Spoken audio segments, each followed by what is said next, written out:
MAQ Group is a real estate investment company. Our goal at MAQ Group is to provide you with the expertise and service you need to do business in today's complex market. More information visit MAQgroup.com.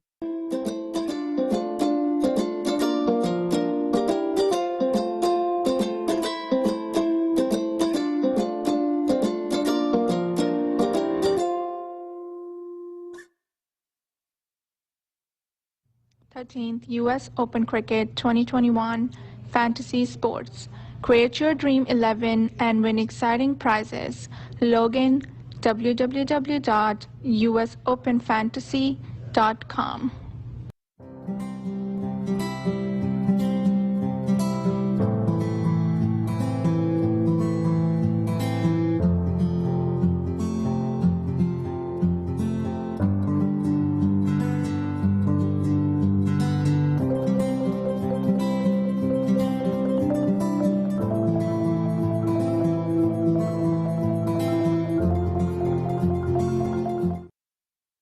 Hi, I'm Sasha Crace, and I'm going to be working on the MAQ TV media crew for the upcoming US T20 Cricket Open.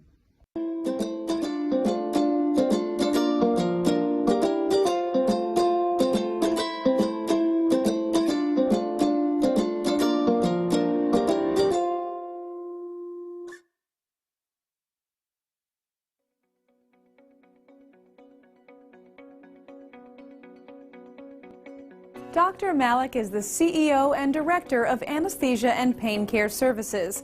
He is also the Adjunct Clinical Professor at Pikeville Osteopathic Medical College in Pikeville, Kentucky. Anesthesia and Pain Care Services is a comprehensive interventional pain center providing care for patients in Richmond, Kentucky. At the center, the goal of Dr. Malik and his professional team is to provide both short-term and long-term countermeasures to improve patient quality of life. Their motto is, "Why live in pain when it can be treated?"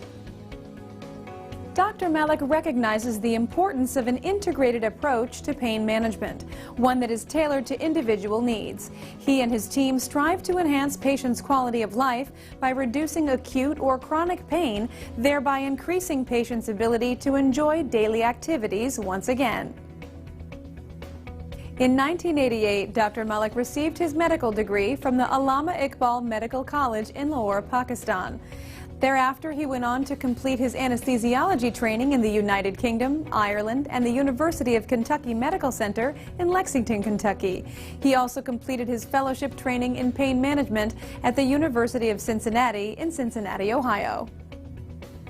Dr. Malik is board certified in anesthesiology and has a subspecialty certification in pain management from the American Board of Anesthesiology. Dr. Malik holds professional memberships with several organizations, including the American Board of Medical Specialties, the American Society of Interventional Pain Physicians, and the American Society of Anesthesiologists. Throughout his life, Dr. Malik has been involved in professional sports and athletics, winning numerous athletic awards and scholarships. This has given him first-hand knowledge of sports injuries and an uncommon insight into diagnosing and alleviating sports-related pain.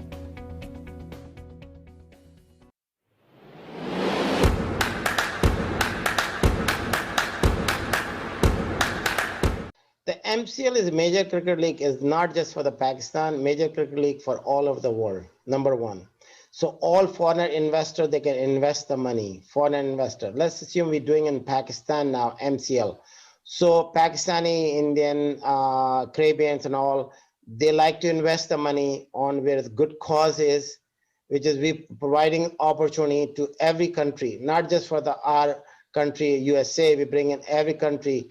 So once they're playing, this is international player hunting programs, Major Cricket League. So we investing the money for the talents who's been hide or hidden by some reason. So they're coming up and show them exposure and show them talents, what they have. So there will be opportunity for the all investors have to fair chance to the players to see that country not taking care of them. We will hear for international scales investor, give them opportunity for the charity way, you can look at it, and sponsor way. So we doing the program start in Pakistan. then a program is built, all international investor can be invest the money in there, and that money will be good cause for the players, give them opportunity, player hunting. So same thing next event we starting, we will invest money on Hafizabad, a lot of them Pakistani foreigners and Americans, and also many other nation, they invest the money who love the cricket and who like to see more international top players come out, so they have wonderful cricket they've been watching year around. Same opportunity we offer them. Caribbean MCL going to be launched in MCL, so all international investor can invest the money in Caribbean, India, and the next step India also MCL, and UK and MCLs, and Canada definitely will be MCL. We're going to play Major Cricket League because they have a lot of talents there and have not got opportunity. So that's the program is worldwide programs for MCL Major Cricket League. Here's the DJ Bravo. How you do the slow ball? Like you do that, I want to know all the kids and then junior players can learn from your experience. Slower ball, I keep my grip the same way. So 2 fingers on the seam of the ball. On point of delivery, my wrist, this is what turns. So I turn my wrist like this, and I flick out the ball with my thumb and my fingers out. So that's the slower ball. So you're releasing the ball on by finger From in front. and they go like this. Yeah. And then slow ball. That's why you got him. Like that.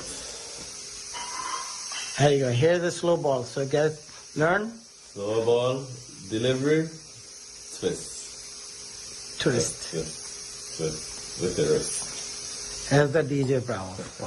Hi, this is Rehma Saleem, host of US Open Cricket.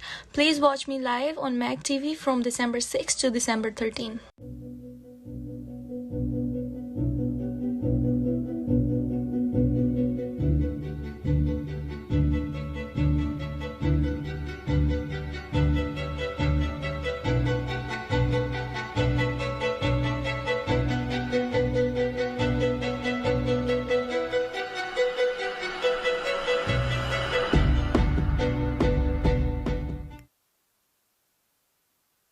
One, two, three, 1, 2, 3.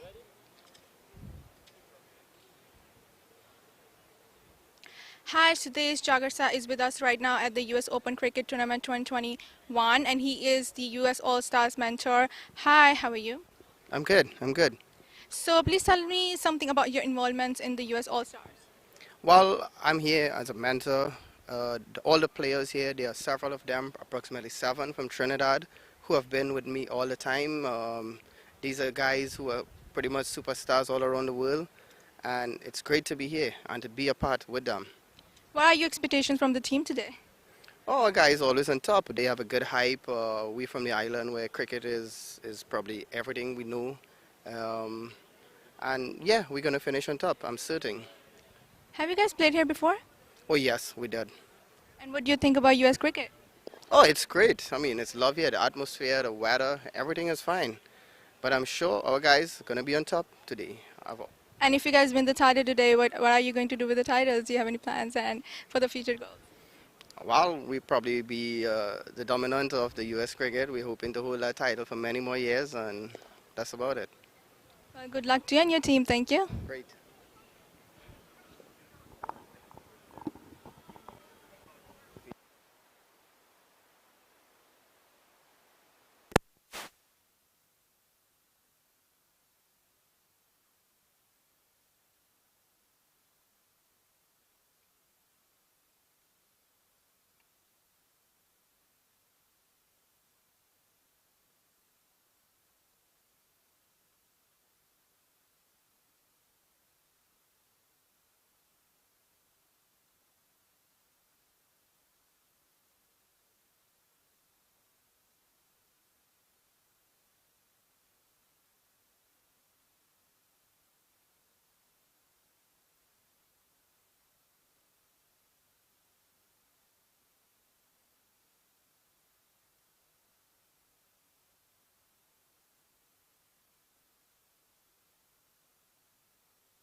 Well, welcome to match number 17 of the US Open 2021. The big US All-Stars, they're coming up against the Yankee Royals. The Yankee Royals, they've won one match, so they'll probably want to win today to have an outside chance of progressing. Should the US All-Stars win today, they go directly into the semi-finals, having won 2 out of 3 matches so far. At the toss is Rizwan Mohammed, Danny Khan, Ghost, who is the captain of the Yankee Royals, and of course Mohammed Ali Khan. I think Ghost has the coin. Heads is the call. And tail is the winner. Ghost, you want to toss? I want to bat today. Are you going to bat today? Yeah. So tell me, a big win. Not only about getting points, but net run rate now for your team. Yeah, this is that's our focus. We can put a good score, you know. Then we can we know that we need to win with distance. Like our in the point table, you know, the rounded go to up, and definitely if you go to a little better win, we have a chance to go to semi-final. So that's our target, and it was my target was if you win the toss, I'm going to bat. And today is my 4th time is the usopen winning the toss. You want to wish you all the best. Thank you, Bino. Thank you. Ali, you lost the toss. I'm getting the feeling you wanted to bowl. No, today we wanted to bat first. So I wanted to have guys to go out and have a good hit. But I mean, that's okay. We have won 2 games chasing, so that's good for us as a momentum. So looking forward to that. A win today, definitely. Needed a win, ensure your place in the semi-final. Yeah, you know, it's our last round-robin game. We want to make sure we end this with a winning note, and going into the semi-final, we want to carry that momentum. Will we see Ali Khan with the bat today? We haven't seen you in this tournament. We have so many options. We have already trouble going on. Who's going to go where? But if needed, down the order for sure. I wish you all the best, Ali. All right, thank you. If we did there from Ali Khan and Ghost winning the toss. So the Yankee Royals, they've won the toss. They have decided to bat first.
Yeah, bring one.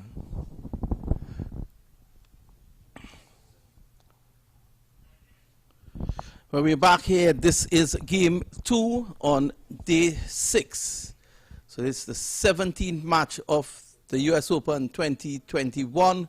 And it's the US All-Stars coming up against the Yankee Royals. Royals winning the toss, deciding to bat first. Here is Ali Khan from the pavilion end. He's just taking a warm-up run.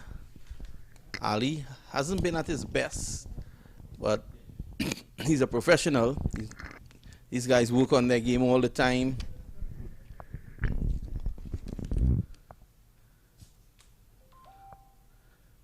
So he turns and goes back to his mark.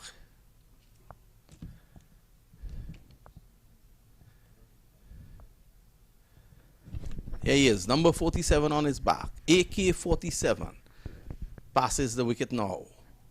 Good delivery just outside the off stump. He's going to move that ball away from Forrester. Let me say good afternoon to Jawaharlal Nehru himself, Dr. Nilesh Gupta. Mehta, sorry. I've been friends with this guy for so long, you know. And well, first you break my glasses. Second, oh yes, we became friends over that, didn't we? Yes, we did. And then now you must give that story. You forget my name as AK-47, as you call it. Yep. Here's Ali Khan outside the off stump, and he is flirting with danger. Forrester tried his best to put it over point in the power overs. This is the moment where they can capitalize, but misses it completely, Vinod. Yeah, it's a lovely track. This track is pregnant with runs. So these guys will want to take advantage of that. Dr. Mehta. Here's Ali. That's a good delivery. It's pushing it down to third man, feeling that lead on to the bat. It's so crucial. As Lenny updates the standings, and the Clarion County, they're off and running. They're now 2 points after their win this morning over the Punjab Blues. They have 4. And this Group B is turning out to be very entertaining and exciting. So it's the US All-Stars. They're on 4.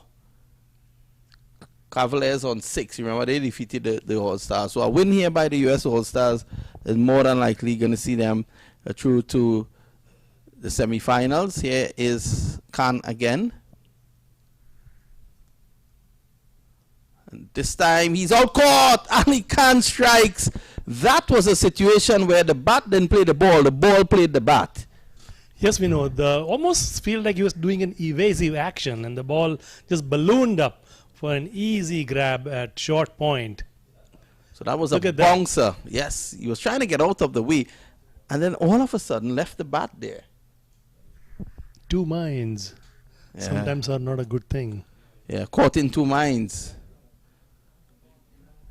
Go back to your statement, pregnant with runs. Yes, this track is pregnant with runs. I think a lot of obstetricians who may be listening to your commentary will they get excited? Would be amused to hear that. I've heard lots of statements in cricketing parlance, but pregnant with runs, we can only expect that from Professor Mamchan.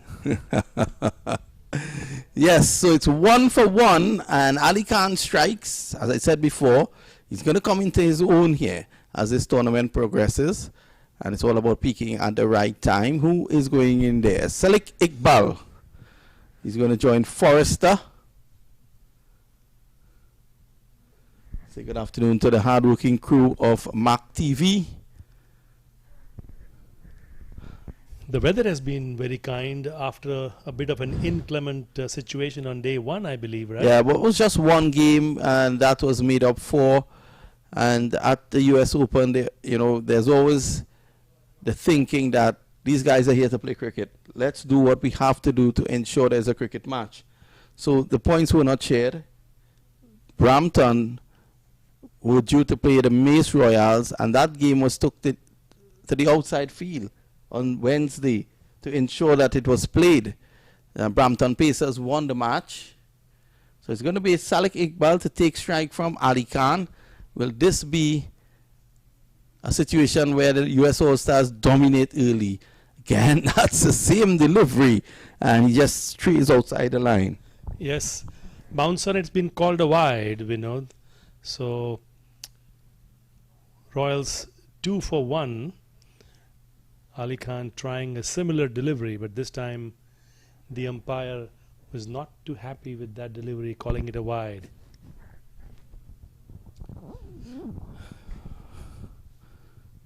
Was it 2016 when India played the West Indies here?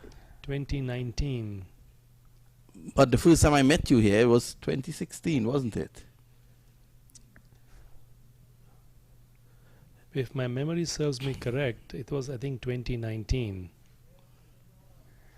But we will have to pull out the old photographs to find out. Yeah. And look at the date stamp. I think it was 2016 when India would have played the West Indies here twice. And I think you and your good friend Sundar and Lele. Yeah, it was 2016. You're right. Sunandan Lele. Yeah. Was sitting in the press box. This time he drives. It takes the up edge and it goes all the way for 6. I thought the fielder down there moved very casually towards it. And you look at the replay and you see the heavy swing of the bat, gets a thick outside edge, and the ball flies away for a 6. These heavy bats, we know. Oh, yeah, it was way over the head of Imran Khan. Let me apologize. So it's the end of the first over, is it? 8 for 1. Yes, Doc, and I think you were in the press box. At that time, the press box was just to our left outside this main commentary booth.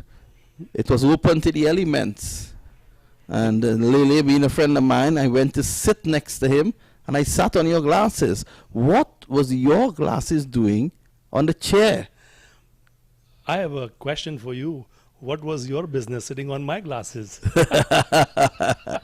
So I waited. I said, look, whatever is the cost of this guy's glasses, I will replace it.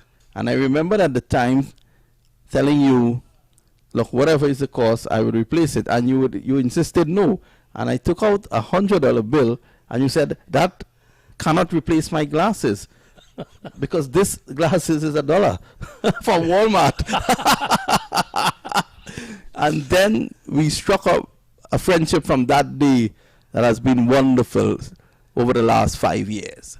Let's see, it's going to be Naeem Young, and this is driven away to cover. The young man, under 19 West Indies player, Naeem Young. He's still young. And even when he's a senior player, he will still be young. You know, people develop friendships in strange ways, but developing friendship over broken glasses, that might be a first one. That might be a first one. Wow. I didn't see that one coming. Here's Young. Oh, that's a wide.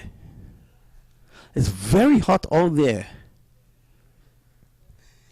For somebody from the islands, Vinod, why are you complaining it is hot? It's a lovely 80-degree temperature. Yeah, but it's wet heat. In the island, it's dry heat. It's different.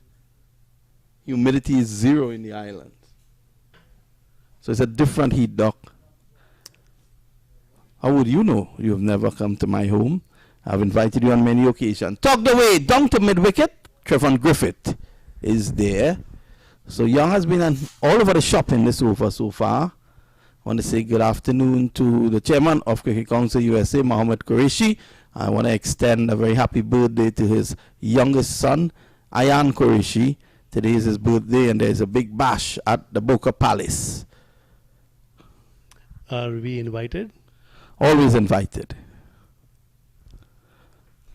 Well, my best wishes to him as well on his birthday, as we see Young coming in. Outside the off stump, that takes the bottom is excellent fielding there by Dinesh Ramdin, who remains the best glove man in the West Indies. There was good quality work, as you said, Vinod, diving to his left and stopping that. Otherwise, there was 4 written all over that one. The US All-Stars, they're just sitting right under our commentary booth.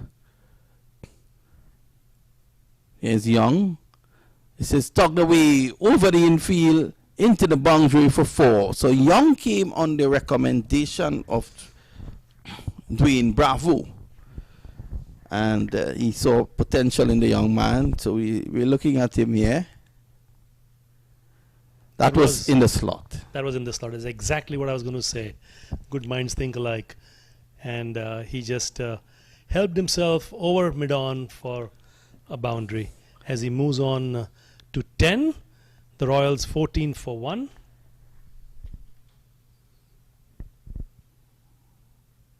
Sammy drives again. Third man is vacant. 1 bounce into the boundary for 4. And Naeem Young has been plastered. What I like about Iqbal is that when he goes after the ball, he goes hard. There's no way he's going half-hearted at it. He does not have any two minds about anything. He's playing positive, and if he decides to go, he's going. Yeah, people watching it, full swing of the bat, full follow-through. and then the thick outside edge again going over third man for a one bounce 4. Haladara Das, the last batsman dismissed. Here is Young. This time he's in the air, over the infield. That's another 4. So Young is leaking runs here at the moment, and that takes the score to 22 for 1 after 2. Probably it's a good time for a Mad Hatter's tea break.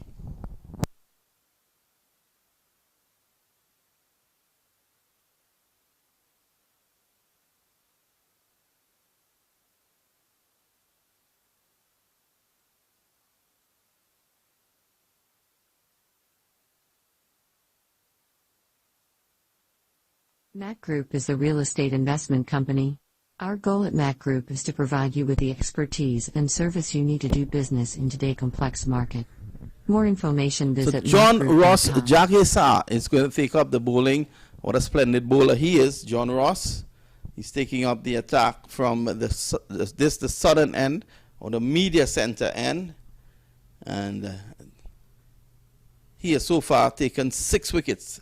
6 wickets from the first 2 games, 3 and 3. He bowled very economically in the 2 overs the last game. And I just want to say good afternoon to one of his uncles, a dear friend of mine, Rudolph Ali, who is watching this game with his wife Diane, and John's parents, Roma and John. They're also enjoying this game. And he starts well. Just a little while ago, I was speaking to him downstairs, and I told him, I was poking fun at him. I said, your parents are waiting to see this game, because remember this game, we had a delayed start. I said, your parents are waiting to see this game, but I told Rudolph that you had been dropped. He looked on in horror. Well bowled again. This guy is a highly underrated bowler, John Ross. The 2 deliveries he has bowled so far right on the spot. And this time Forrester cuts straight to the fielder and doesn't get a run. He's targeting the off stump and outside, Jagisar. One of the fielders took a bit of time getting back up, but seems to be okay. I want to thank our resident statistician, the man out of Guyana, lives in New York now, Leonard Archiba, and he's telling me that in terms of dismissals, Jeffrey Dujon, for West Indian wicketkeepers, Jeffrey Dujon is on top at 272, followed by Ridley Jacobs, 219, Dinesh Ramden, 217, and this time that's a wicket. John Ross has struck. So good old John continues his excellent work, and the second wicket has fallen, 22 for 2. Winston Forrester leaves. Let's have a look at that.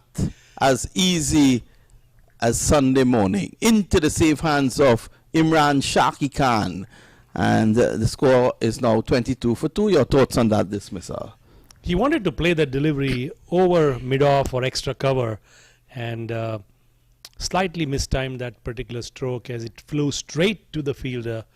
They're all inside the circle at the moment on the offside and couldn't get over it, and led to the dismissal, as the Yankee Royals now are at 22 for 2 in 2.5 overs. So John has bowled 5 deliveries, hasn't conceded a run, and has taken a wicket. His 7th wicket in this tournament, and the Royals, they will have some work to do. Bilal Qureshi, who has been their best batsman on this tour, on this tournament, he comes in. He had a 71 and a 42 yesterday. You would like this guy, Bilal Qureshi. He is a silky smooth player, and he shows that there is a place for proper batting in even T20 cricket. So US All-Stars on the attack. There's a slip in place. Yes, Nilesh? Yeah, this is the first time we've seen a slip come up. So to the left-hander, the ball going out and hoping to get an edge. And also I see that more field changes are occurring. Yeah, second slip is going in position now. So when they finally settle on the field, John Ross is going to go through and around. So he's baiting Qureshi here. There's no one at short mid-wicket. So he's baiting him to go on the onside because he's going to turn the ball away from him. And there are two slip catchers in position. This is impressive. Here is John Ross.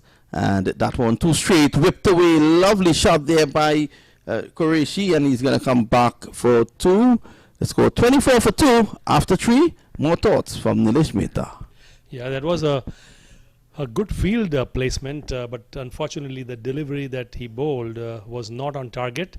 It was more on the leg stump that allowed him to play the ball on the onside to deep square leg. 24 for 2 with Qureshi on 2 and Iqbal on 18. Well, that is the other Qureshi there. No relation to Bilal Qureshi. Bilal Qureshi actually lives in Australia. Zishan Qureshi lives in Boca Raton.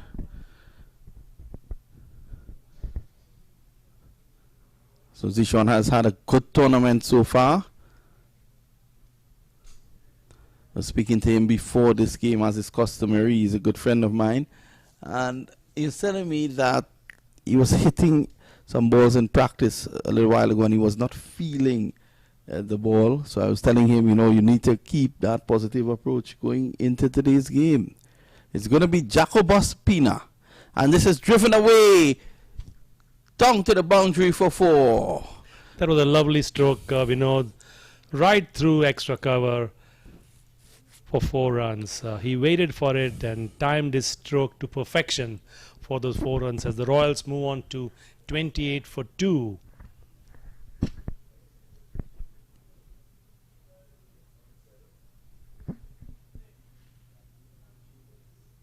Iqbal is the one who's been doing the bulk of scoring, Vinod.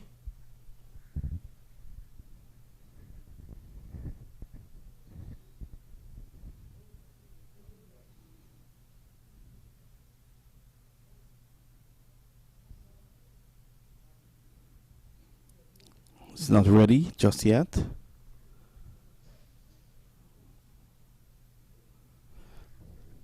Jacobus pulling that one down. He has an offside field. The offside is packed. I'm surprised that there was no one early on in the cover position sweeping because he's going to take the ball away from the left-hander. And the very first delivery was driven away over cover for 4. And another thing, not an aggressive field set for Jacobus.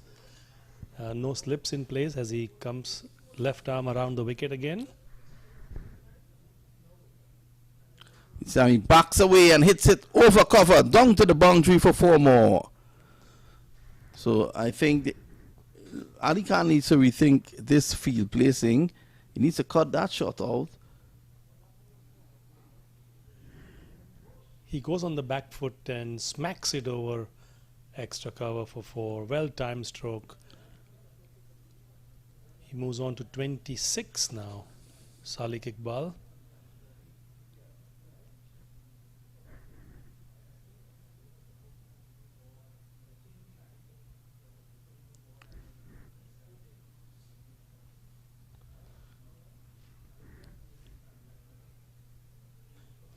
Wearing an elbow brace, Jacobus Pinar while bowling.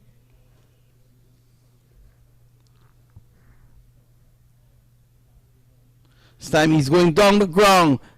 That's all the way. That's a US Open maximum. Over number 4 in progress, 39 for 2. Salik Iqbal is on 32 of 11.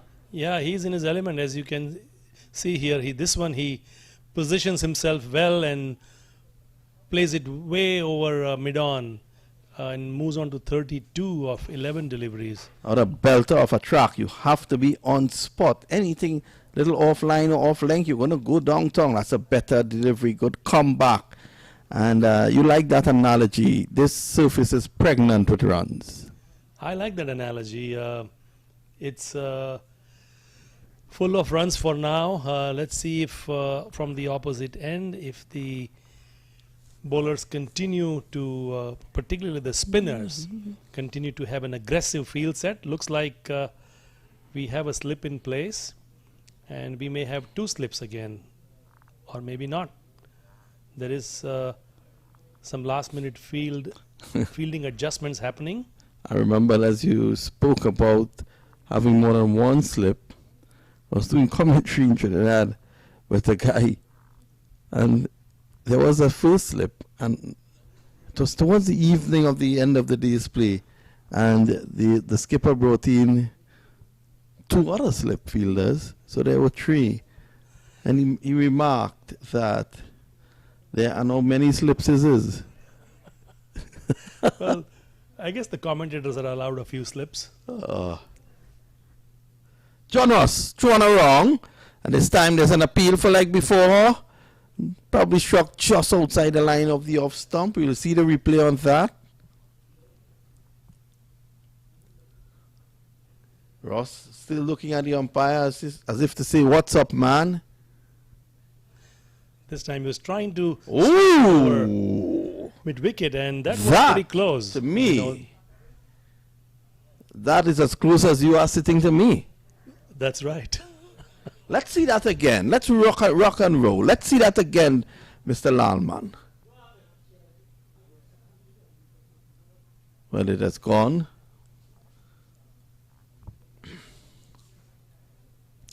That looked plumb in front.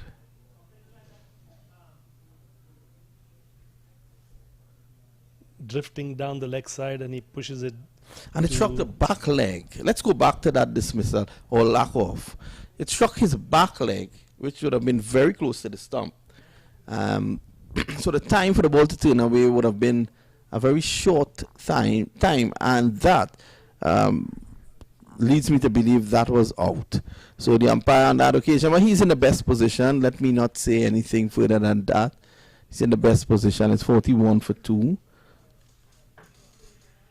Dr. Mehta has all his notes. Umpire is Aditya Gajjar from the state of Gujarat, India. He's a pharmacist by profession, as we see the next delivery. Yeah, pushed away by Qureshi on the offside. So John Ross continues to be excellent. So he's a pharmacist by profession, but now in the business of retail, in the retail food industry now, as we see Jagisar coming in, right arm around, and this time he pulls it to square leg. And he's dropped. Qureshi puts it down at square leg, and John Ross must consider himself very lucky. He could have gotten both batsmen in this over. Let's have a look at this. That was Bilal Qureshi pulling it, and Zishon not taking the catch.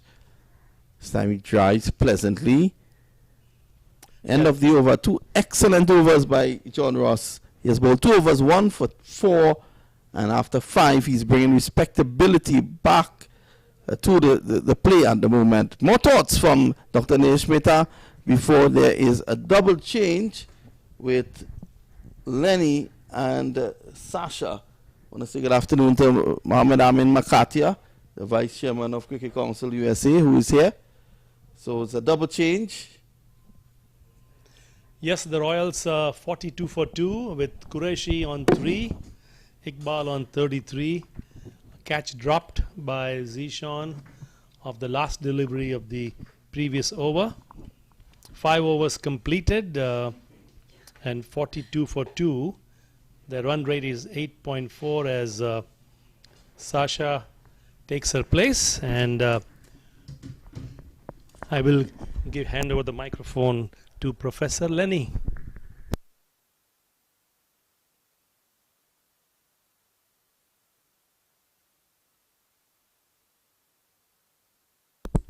And here we go, over number 6, still in the power play, and Ali Khan comes running up, and Bilal Qureshi plays at the ball and misses. Ali Khan thinking he got the wicket there, but don't think that Qureshi got a touch on that, and neither does the umpire. Thank you, Sasha. And Ali Khan has been more than a household name in the U.S. I'm pretty sure you know about him all the way from the UK. Yes, indeed, and he's bowled well so far and got the wicket of Winston Forrester for just 2 runs. So good start from Ali Khan here, and he's about to come up for ball number 2. So Qureshi has had a good knock during the course of the series, and he gets a good delivery, tucks it into the onside, but it brings Salek Iqbal, who's batted impressively well. Look at that, 33 from just 14 balls. And Sasha, we saw the other day the exploit of Salek Iqbal. His catching was almost brilliant, took 4 catches in the deep. And today he's come out, he's batted impressively well so far, and he's posted 33. Yeah, as you said, 4 catches the other day, which was probably one of the top in any of the games we've had, 4 catches. And as you said, batting nicely so far. He's on strike as Ali Khan starts his run-up. 9 runs so far off his 1.2 overs. And that's going to be a wide. So ball sliding down the leg side. Good take from one of the better keepers around in the Caribbean, Dinesh Ramdin. Third in terms of test dismissal for a West Indies keeper. Just under Jeffrey Dujon on 272 and Ridley Jacobs on 219. So Dinesh Ramdin has done well for himself. And he's been given a glove here for the US All-Stars. You look at his scorecard, 44 for 2. Bilal Qureshi and Salek Iqbal doing battle against the US All-Stars. And here comes Ali Khan again, bowling to Iqbal, who just nudges that down onto the leg side, and they're going to get a single from it. So leg by is the call from umpire Mangesh Rani. The umpires are Mangesh Rani and Aditya Gajar, it appears, or maybe Avik. Some of the umpires who have worked the series this time, the likes of Jermaine Lindo, Mangesh Rani, Aditya Gajar, and the man standing at the leading position now is Mangesh Rani. He comes out of the DC area. So last 3 deliveries of the power play to come.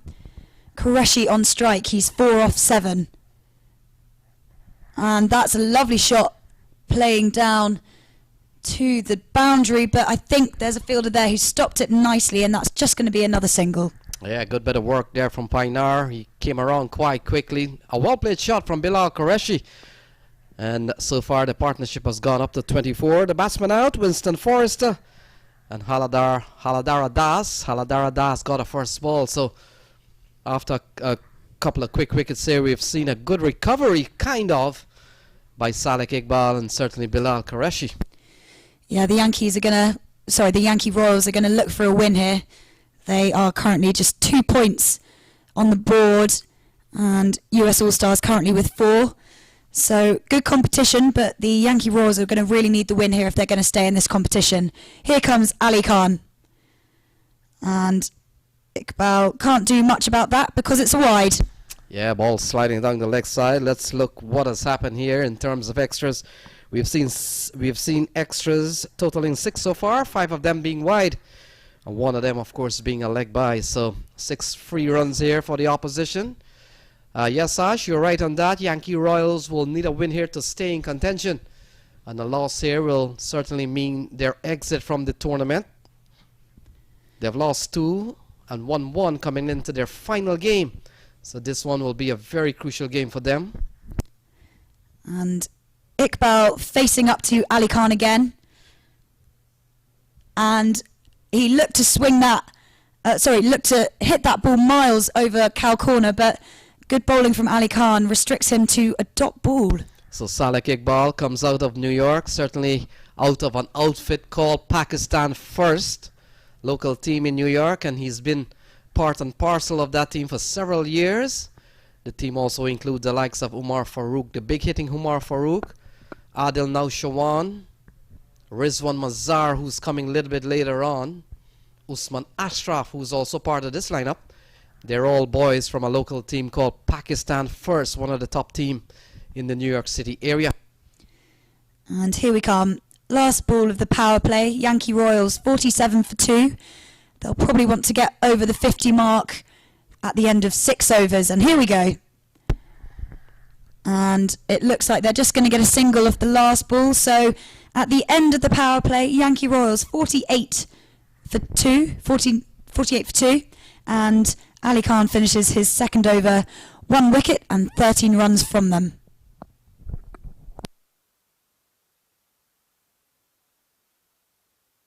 13th US Open Cricket 2021 Fantasy Sports.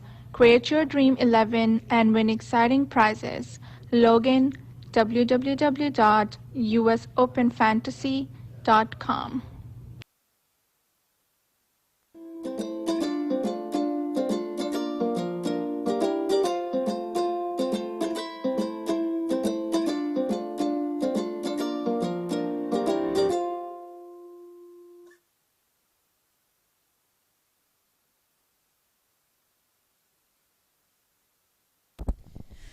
So new bowler Imran Khan comes into the attack, and he's been pretty good so far this tournament.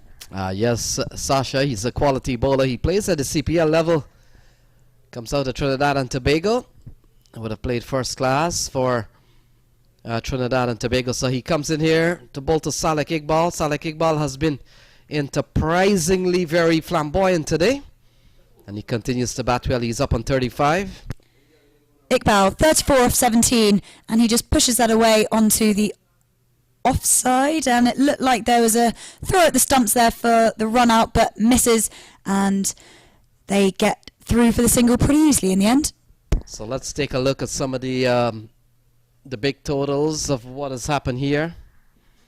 We've got Gareth Delany leading the charge with 158 runs in the series. Jaskaran Malhotra, of course, with 169, so Malhotra is at the top of the table, and Harsh Thakkar has done well. It's 100 for 136. So given out leg before wicket, Bilal Qureshi falls, and all of a sudden, as we welcome back Nilesh Mehta into the box, Nilesh, as soon as he comes in, Bilal Qureshi goes. It's 49 for 3. I hope it's not a commentator's curse, Lenny. I didn't say anything, but that was a delivery that he was plumb right on the middle stump, trying to angle it towards a square leg, completely missed the line, and it would have knocked off the middle of the middle stump as the Royals go down to 49 for 3. Bilal Qureshi out for 5.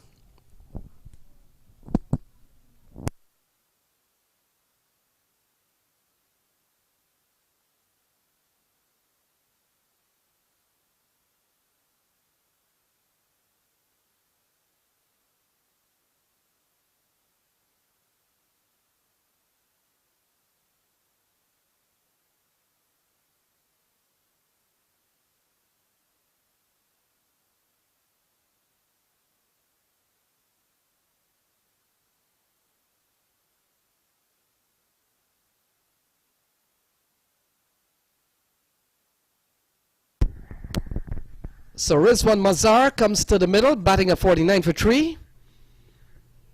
And Nilesh, Yankee Royals will certainly feel under pressure here, as they've lost 2, they've won 1. This is their final game, and they're up against the US All-Stars. It's a must-win game for the Royals, isn't it, Lenny? Because if they lose this game, they are out of the tournament. So Imran Khan striking just in his second ball. Rizwan Mazhar, he's a very attacking player, this Rizwan Mazhar. And he gets a ball off the back foot, punches it towards the cover area, can't score. And Imran Khan, he's a quality bowler.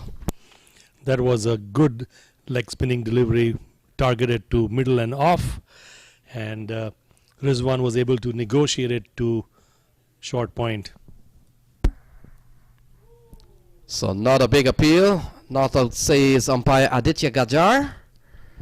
And Nilesh, when you look at the All-Stars lineup, you're right on that. They've got very good spin bowling. We haven't seen Jacobus Painar yet.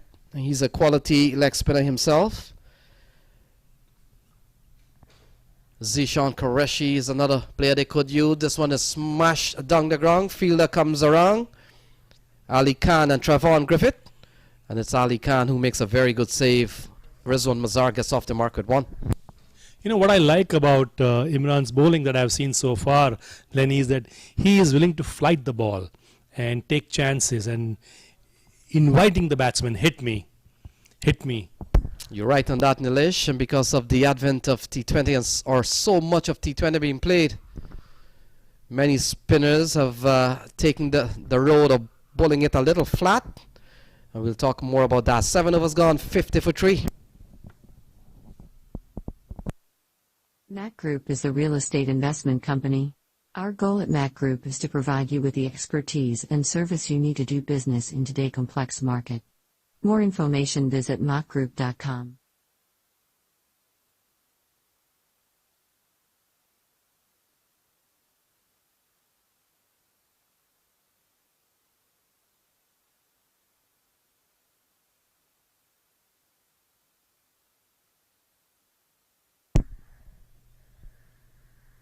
So Zishan Qureshi giving the ball. And for our viewers, they may not be able to see this right now, but I'm pretty sure it's coming up a little bit later on. Brian Lara has made it into the ground. Nilesh? Yes, the brilliant West Indies southpaw is in the house. Apparently, from what I heard, he played a round of golf the other day and enjoying the lovely southern Florida weather. Probably got a break from his commentary stint. So there we go.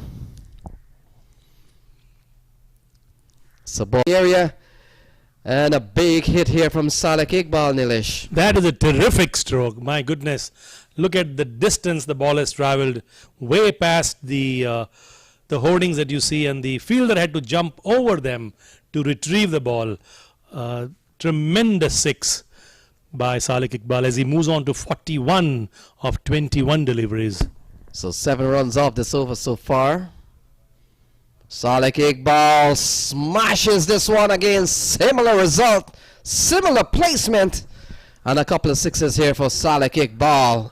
Zishan Qureshi, 13 runs in the over so far. Yes, Zishan bleeding some runs in this particular over.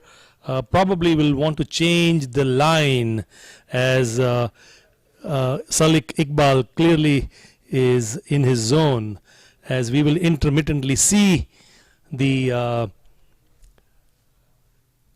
interview perhaps of Brian Charles Lara, interviewed by Sasha, who has come all the way from England. 1-2.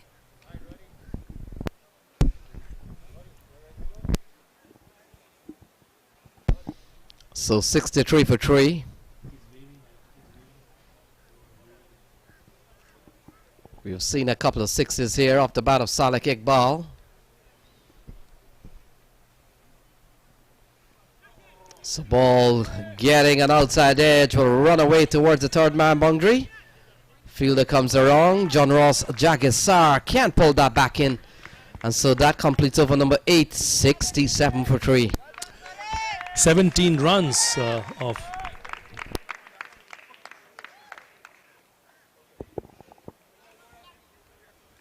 So I'm here with the legend, Brian Lara. He is here to watch some of the cricket here at the US Open. So Brian, what are you up to at the moment? What are you doing here in Florida? Actually, I just came from Bahamas. I was playing some golf and, you know, I mean, Miami is very close to Trinidad. So spending a week, I understand that through my travel agent, actually, that this cricket tournament is going on. So I felt that I just passed in. But it's more of a Christmas shopping holiday for me. And have you bought anything nice so far? Yeah, for my daughters, that's about it. But yeah, I mean, it's always a great spot to be, and it's just great to see cricket being played in the United States. Of course, and lots of West Indian players playing today and throughout the week. Have you seen anyone who's impressed you so far? Not yet. I mean, I spent a little bit of time, I think it was Monday or Tuesday, but, you know, I'm here for a little bit. But as you said, there's a few West Indians here, and obviously a guy like Lyndall Simmons, who just came out of the World Cup, Ramdin, who I played with in the past. So I'm almost sure they have impressed the people who have come to watch. But for me, it's being a team sport. You know, it's always important to see the amount of cricket that's being played in the United States. I heard that there's a lot of leagues going around the country, culminating into the US Open here in Miami. So for me, it's not about the individual. It's growing the game in America, and I understand that it's in very good hands. So, you know, hopefully we'd see some outstanding cricket from the United States in the future. Of course. And finally, what are your plans for Christmas this year? Well, I'm heading off on Tuesday and spend it with my family because I do a lot of traveling, and of course with the pandemic sometimes you find yourself in so much bubbles around the world, unable to spend time with your family. So I'm very, very happy that I'm getting an opportunity to spend it with my kids, and yeah, I'm looking forward to that. But you know, the whole thing starts all over again come January, and back to work, back to the grind. So this Christmas. And being a former cricketer, you would understand that if I'm not in Australia and I'm in South Africa for Christmas, so it's good that since I retired, I've had that opportunity to do so. Well, we wish you a very Merry Christmas, and I hope you enjoy the rest of your time here at the US Open. Merry Christmas to you too.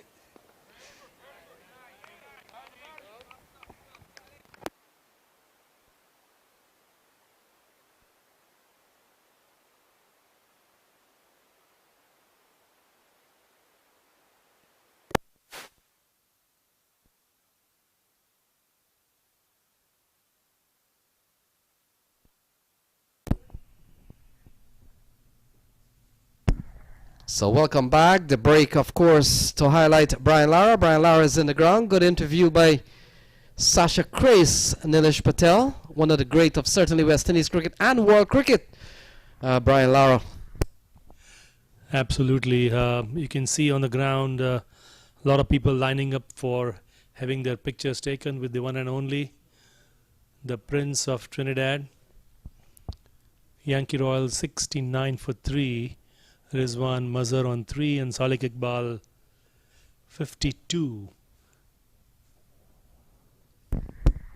So John Ross Jagisar has been given the ball. Salik Iqbal has batted well. He scored a 50 already. Still 66 balls to be bowled, and Jagisar has picked up 1 wicket so far, 1 for 4 at the moment. And ball worked into the offside here by Salik Iqbal. He continues to bat well, 70 for 3 here, Nilesh. Yes, he does, as Brian Lara continues to oblige his fans, taking pictures with him.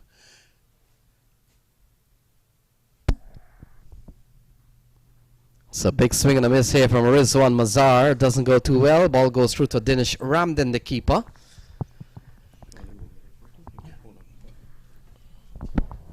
So we are heading towards the end of over number 10. Brian Lara in the ground.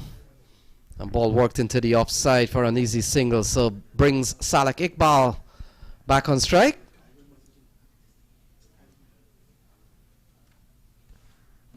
And so welcome back, Vinod. Vinod will give us a highlight of what has happened so far. Lara in the ground. Yeah, well, John Ross continues. Lara saying that he is going to spend Christmas in Trinidad and Tobago with his family. He was in the Bahamas playing golf, and he decided to come up. You know, this is a pathway to Trinidad and Tobago. So this ball is struck high in the air, catch taken, and that's the end of Salik Iqbal. Well, John Ross again strikes, and this man continues to show that he's a class act. Look at that delivery. That was the knuckleball, going across the right-hander, and there it is. So that's his 8th wicket, Lenny. I know you're the records keeper. So Iqbal, his brave and in certainly comes to an end. Well judged catch by the man out in the deep. And Yankee Royals, they badly need a win here. Losing this game will certainly put them out of the tournament, Vinod, and give them a couple of days maybe to visit Miami Beach. 71 for 5. Yeah, 71 for 5. 4 actually. Yeah, 4. Well, this is 1 ball again, and that'll be the 10th over. So let's see how this unfolds. A number of the fans down there taking the opportunity to get a photo with Brian Charles Lara, and we see Dr. Nilesh Mehta. She just to be with Brian. Yeah, Nilesh and Nilesh hasn't waited for his commentary session to he abandoned box. Yeah, Brian is a great guy, you know, and so are West Indian cricketers, you know, they're so accommodating. And yeah, and Nilesh is on, actually, he's on the MAQ TV having a word. There goes the Vice Chairman of Cricket Council, Mohammed Amin Makatia. He is also having a word with Brian. And the ever-present Prahlad Madhuvishi. How do we read that picture? Is it Brian Lara with Nilesh, or Nilesh is there and Brian Lara joins in? What's the correct way to read that picture? So Brian is taking a picture with Colin Board. Board is the legend. I think Colin Board is the legend. Brian has actually given his phone to someone to take a picture with Colin Board. Board is the legend. So John Ross continues, lofted into the air. And it lands in no man's land. Lyndall Simmons will run back. Great guy. Brian Lara continues to entertain, as well as the US All-Stars team entertaining out there. It's the end of the 10th over, and at the end of 10, we've lost all our commentators. We have lost every single one. They've gone. Lenny is still here. So Lenny and I will continue beyond the 10 overs. Yes, Vinod, if do you want your opportunity as well, Lenny? If you thought you wanted a commentary stint or a career, now is the best time to come round to the Broward County Stadium. Yeah. So there is Ijaz Qureshi, who is the brother of the chairman, Mark Qureshi. He is taking his opportunity as well. And Nilesh is walking away with Brian. They're probably going for lunch. Here is Imran Khan, who was bowled well, 1 for 4. Sprawling Lyndall Simmons there. They're having fun out there, the US All-Stars. And anytime a team is enjoying the cricket together, that's a dangerous team. Anytime they're enjoying the cricket, they are dangerous. It tells me a lot. So US All-Star, they stand on 4 points. They're just behind Cavaliers 22 yards. Looking for 2 is Mohammed Babu. Will settle for 1. So just when you look at the Group 1 or Group A points table, Cavaliers 22 yards stands at the top of the heap with 6 points. But right under them, US All-Stars, and US All-Stars, a win here will certainly put them up in terms of points. And the rest is up for the mathematician. So Imran Khan bowls, and this time that one slides on. So he has a tremendous variety, Imran Khan. He is highly underrated. Yeah, the arsenal of the US All-Stars come very loaded and packed. We've seen John Ross, Jagisar, we've seen Imran Khan, and we have seen the 2 pacers. And Fidel Edwards is not playing today. He's taking a rest. Edwards was brilliant in the last game. He had 2 for 7. 2 for 4 in his 2 overs, I believe. So they've given a chance to the youngster, Naeem Young. Yeah, we saw Naeem Young and Ali Khan sharing the new ball. And we've seen very good spin bowling from John Ross Jagisar. He's always been very tidy, Jagisar. Well, the Trinidad and Tobago spin twins, Jagisar and Imran Khan. And Imran Khan has played at top level in the Caribbean, regional level, CPL level, and a bit of an appeal. Now says umpire Aditya Gajar. So 11 gone, 76 for 4. Well, that was a googly, and that one surprised him. He's shaking his head. So Imran continues to mix it up, and he is one bowler you can't rest when you're facing him. It's the end of 11, 76 for the loss of 4. Khan has finished 3 overs, 1 for 8. Mohammed Babu is on 2, and Rizwan Mazar 76. So the US All-Stars, they need to win this to ensure that they go through to the semi-finals. And so far, they have played well. I'll put them ahead at this point in time against the Royals.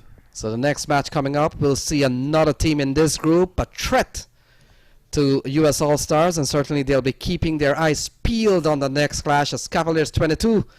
They will come up against Brampton Pacer, a game that is worth watching, a game that both teams know they'll be playing for all the marbles. Someone should check on our commentators. I think they have defected. So it appears Naeem Young has been given another over. The first over didn't go too well. In fact, he was taken to the cleaners by Salek Iqbal. And now he comes in to bowl to Mohammed Babu. Again, that's a length delivery driven down the ground. He has to be careful with his length. The issue in his first over was one of length. He needs to understand he will learn quickly. He's a young man, no pun intended, and he will be looking to learn. This is a learning curve for him.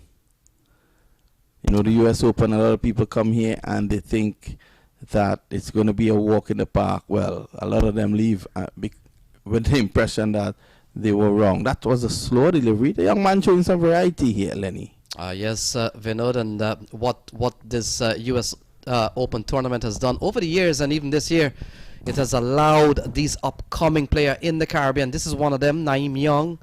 We've seen Shamar Springer here. We've seen Terrence Hines. They're trying to not only to advance their career, but certainly to sharpen their skill in a tournament as the US Open. This one is lofted straight down the ground off the bat of Rizwan Mazar. And look at that, it's cleared the side screen. And it's gone for a massive 6 from Rizwan Mazar. Here we go, full toss, straight down the ground. And that's a huge 6 here from Rizwan Mazar, 83 for 4.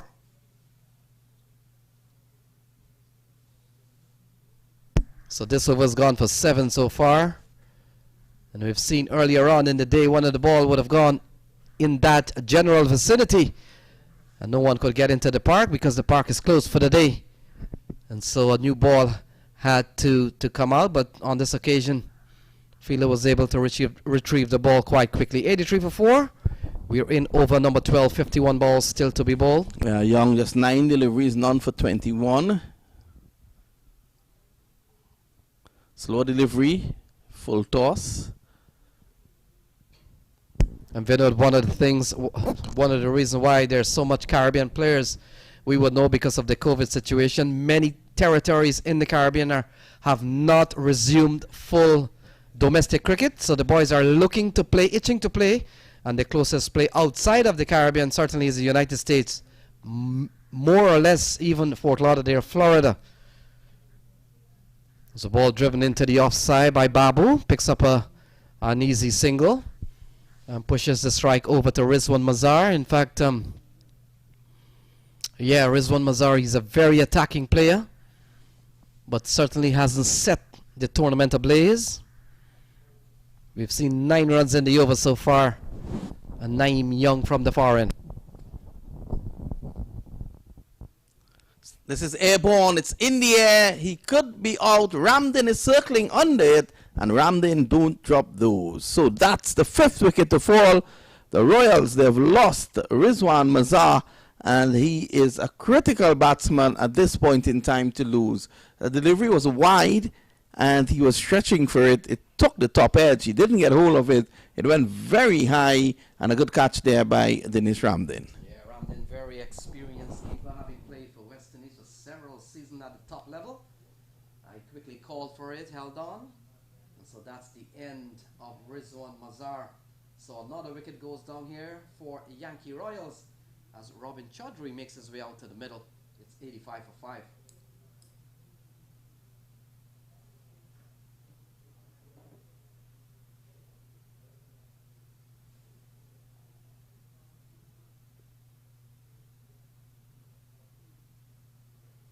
Not playing so much, just give them boys a chance. Oh.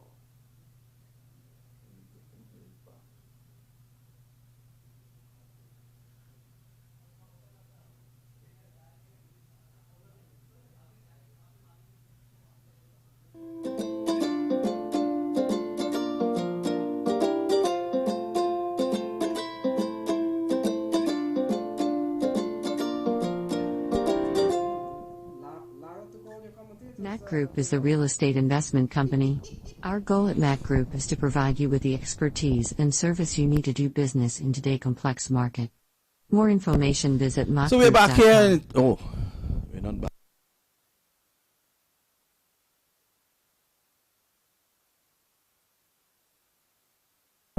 So we're back here. It's Yankee Royals 85 for 5. Robin Chaudhry is yet to score. He is facing at the moment, and Mohammad Babu is on 4. Here's Imran Khan, and that's a delivery probably going down the leg side. Midland leg. It was the googly. Imran is disappointed. Let's have a look. Yeah, I think that was going down the leg side there, Lenny. So big appeal from Dinesh Ramdin and Imran Khan, of course. Not outside his umpire, Robin Chaudhary. We saw the other day a couple of big strikes from him. He's a well-built man, Robin Chaudhary, and he could give the ball a tap. Here is Imran Khan trying to go straight down the ground, doesn't get elevation, and Trevon Griffith comes into play. 86 for 5.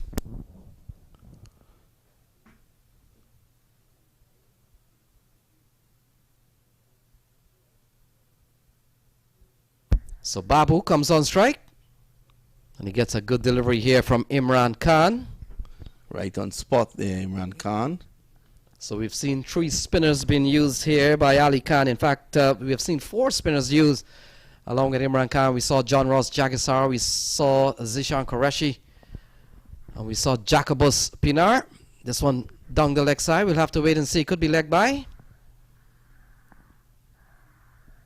No call, so he may have gotten bad onto that one. So Dinesh Ramdin, one of some keepers out of Trinidad and Tobago, Vinod, who were kept at the top level. This one is smashed down the ground. Trevon Griffith, he's always into the game. He comes around, makes a save, only a single. Derek Murray being one of them. Joshua De Silva these days with the West Indies team. And Dinesh Ramdin in recent time. David Williams. Yep.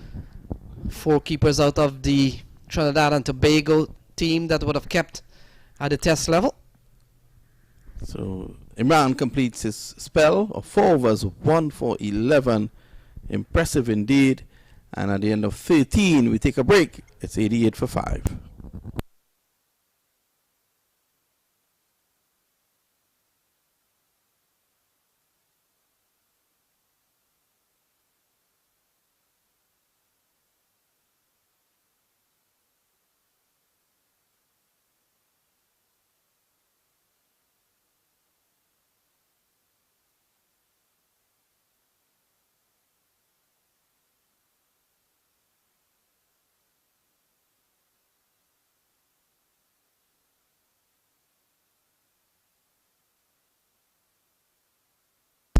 So Jagisar comes back into the attack.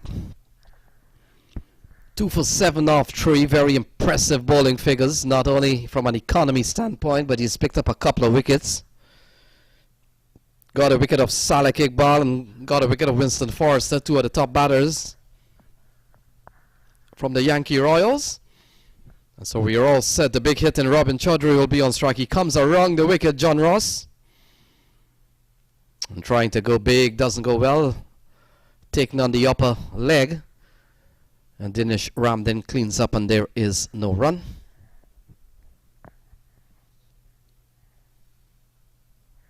So Cavaliers is coming up next against Brampton Pacer. Oh, this one straight down the ground, straight to mid-on.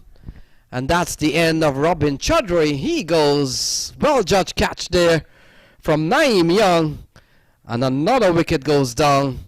Let's take a look at that. Smashed into the long on area. And in the end, a well-judged catch by the fielder there. 88 for 6. Well, was that John again? Yes, John. 9 wickets. Again, the knuckle ball. Angling across the right-hander. And that's 6. That's the wicket. And excellent work at the end of the day. He is now, I think he is now the leading wicket taker in this tournament, John Ross Jagisar.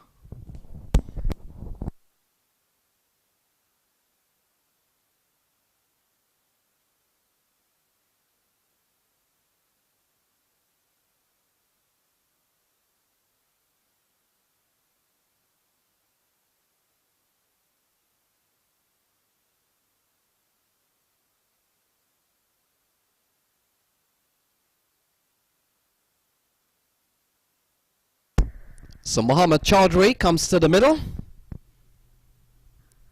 With Royals batting at Yankee Royals batting at 88 for 6. And John Ross Jagisar, as Vinod says, he certainly would have gone to the top of the table. He gets one better than Kareem Ogor, And so he goes up to 9 wickets in the series so far.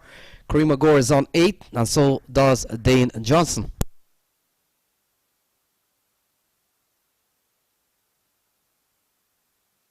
Yeah, well, Dane Johnson will be bowling here soon. And he has had a good tournament with the ball. You know, I was speaking to him yesterday, a very intelligent bowler. I like to see him bowl. So a slip is in place now for that ball angling across the right-hander. Chance at a run out. Qureshi fires in the return. 86 for the loss of 6. So US All Stars dominating here, and we have seen the back of the Mace Royals, and the Yankee Royals will have to do something special here. If not, we'll see the end of them as well. So the Yankee Royals, this is their second trip to the US Open. I remember seeing them several years ago. They come out of New York, certainly mobilized by Susanta Ghosh. She has ran the Royal Premier League in the New York area for several years. And most of these fellas, Vinod, they play in a facility called Van Cortlandt Park, a complex that houses some 12 pitches, a vast savanna-like looking pasture. And so that completes over number 14, 89 for 6. And Susanta Ghosh has run successful tournaments there called the Royal Premier League. So that's the Royal brand. 89 for 6, 14 overs gone.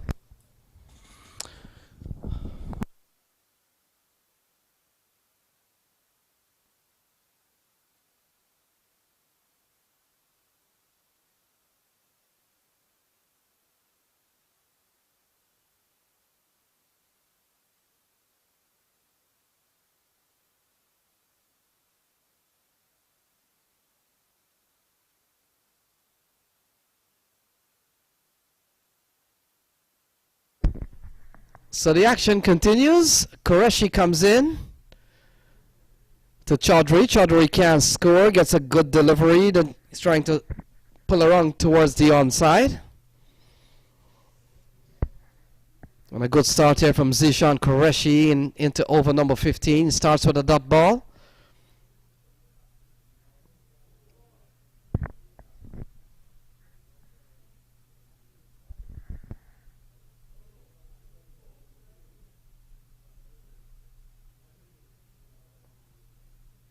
So a couple of dot balls here for Zishan Qureshi. His first over would have gone for 17. The ball played into the onside. Running quickly.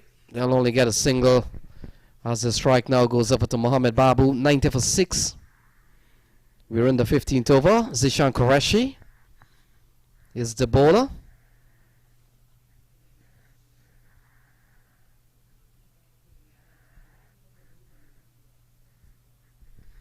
So ball cut away. That's a good looking shot from Mohamed Babu. And it's going to run away towards the backward point boundary. And that's a very good looking shot from Mohamed Babu. 94 for 6. Ball short outside the off stump. And punched away nicely by Mohamed Babu. That's a good looking shot. And it goes away for 4.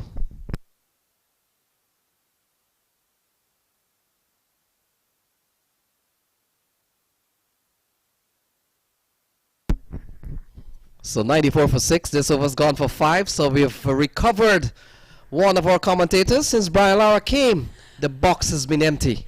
Yeah, apologies for that. It's been a rather exciting day so far. And exciting here in the cricket as well. The Yankee Royals 94 for 6 off 14.4 deliveries. And that was a wide ball from Qureshi. So Zishan Qureshi will continue. Will come into bowl to Mohamed Babu. And Babu gets a single out towards the onside. So things are moving along here. Yankee Royals badly need a win. But when you look at what has happened here, Sasha, it looks like US All-Stars have some control of this game. And with a powerful batting lineup, you may want to think 96 for 6. Not one of those numbers that Yankee Royals will really like. We saw the other Royals getting out of the tournament, NDCC Mace Royals. But we'll talk more about that. 15 overs gone, 96 for 6.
And Jacobus Pienaar into the attack again. 15 off his first over, a little bit expensive. But the Yankee Royals won't mind that. They'll be happy he's back in. So they've lost 6 wickets. Babu on strike. The ball chopped into the offside. Non-striker very interested in a single no, says the batsman. Yeah, I think probably a sensible decision, but I like what he's trying to do. He needs to keep rotating that strike to get the runs they need. So Pienaar, one of the few spinners used here by US All-Star. This one has eluded the bowler. And they pick up an easy single, 97 for 6. Yeah, current run rate of 6.3. That's not going to scare the All-Stars, as you say, with their batting lineup. So the Yankee Royals are going to need to keep moving here. So Pienaar gets another good ball. We've seen very good spin bowling. We saw Imran Khan, we saw John Ross Jagisar, we saw Zishan Qureshi, and now we're seeing Pienaar. And so far, 4 good spinners so far have kept things relatively tight. This one outside the off stump again. Dinesh Ramdin, very sharp as usual. And so only 1 run in the over so far from Pienaar. Yeah, he's keeping it really economical here, and that's exactly what the All-Stars will be wanting. So Chaudhary held on a very tight rein, and so after some bit of pressure, he plays a shot across the line of the delivery, and Pienaar has picked up his first wicket, bowling at 1 for 16. It's 98 for 7, Sasha. Yeah, that's exactly what the All-Stars would have wanted there. And as I mentioned before, Pienaar slightly expensive in his first over, but he's come back beautifully. 1 run and 1 wicket so far in the over, and still 1 ball to go. And Yankee Royals fall to 97 for 7. As we said, they're going to have to really pick up the pace if they're going to have a defendable total on the board. So we're coming down to certainly the business end before the playoff, and teams are beginning to fall off. On Monday morning, Sasha, 10 teams made it to the opening ceremony. But what we're beginning to see, we see the exit already of NDCC Royals. They're heading home. A loss for Yankee Royals will certainly, they'll have to start making arrangements with their travel agents to get out to New York. A freezing New York, I think. And here we go, last ball of the over, and Pienaar comes in, and Johnson, the new man at the crease, he just dabs his bat down for no run. So that was a great comeback over from Pienaar there. 1 run and 1 wicket from it. Yeah, impressive bowling from the spinners. John Ross, Jagisar, Imran Khan, Zishan Qureshi. And we've just seen Pienaar, so some good bowling here from the US All-Stars. And they have a strong batting lineup. Of course, later on, we'll see the exploits of Lendell Simmons and Trevon Griffith. Very exciting pair at the top of the order. And then, of course, they'll be backed up by the likes of Imran Khan, Dinesh Ramdin, Jason Mohammed. Zishan Qureshi has had a couple of good knocks. And here he comes for his first ball of his third over. And it looks like that was a drop catch. Drop catch. And Dane Johnson lives to see another ball. So is that Dr. Malik who would have put the chance down? We'll have to wait and see. Might have been, if we can pick that up. But anyhow, a drop catch. And Dane Johnson comes back into the attack. Oh, he gets a good delivery. The stumps is lit up. The bail hasn't come off. And technically it's a not out. So Dane Johnson gets a single. And we've seen that several times in this series. The stumps get lit up, but the bail has to fall before the batsman is given out. Yeah, it looked like Ramdin was going to try and knock the bails off himself. He saw the lights flash, but without the bails falling, as you say, no wicket. And Ramdin was stunned by that. But here comes Qureshi again. Oh, now the stumps is lit up, and now the bails fall. Zishan Qureshi takes a wicket, 99 for 8. And Mohammed Babu swinging for the fences. He falls. And another wicket goes down here for Yankee Royals. Let's take a look. Yeah, lovely ball. That's hit middle stump. And Qureshi, who would have been disappointed that that catch wasn't taken a couple of balls earlier, and also stumps lighting up, but Bales staying on for his second ball, finally gets the wicket that he's been searching for. And after a couple of slightly expensive overs to start, he is now 1 for 26 in his third over. Yankee Royals, 99 for 8.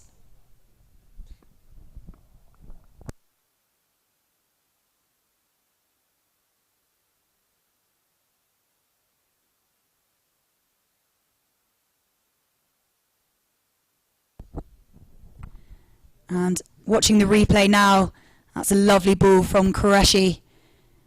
And Burnham Saeed, the new man to come to the middle to join Dane Johnson.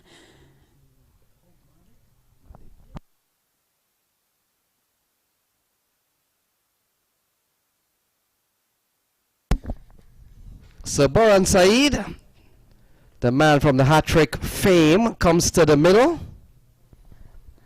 And we'll get ready to face Zishan Qureshi. 21 balls to be bowled. If they survive that, it's 99 for 8. And Yankee Royals, they've lost a couple of games. They've only won one game against NDCC Royal. And this one is edged away off the bat of Burhan Saeed, running up towards the third man boundary. And Imran Khan giving chase, and it trickles over the rope, and it goes away for a well-deserved 4 here for Yankee Royals, and they're up over 100. Up now over 100, 103 for 8 to be exact. As you say, only 2 wickets left, and the US All-Stars smelling blood here. They're going to want to keep crashing these wickets through so that they can come into bat and see off this total of just 103 at the moment, but a few more overs to go, and Qureshi back into the attack. And it's a swing and a miss from Saeed, who got a lovely 4 just before, but nothing off the last ball, and we have one more ball from Qureshi. So Burhan Saeed, and he does well to play into the onside. They'll take an easy single. And so 17 gone, it's 104 for 8 when play resumes. Burhan Saeed will be on strike with 18 balls remaining.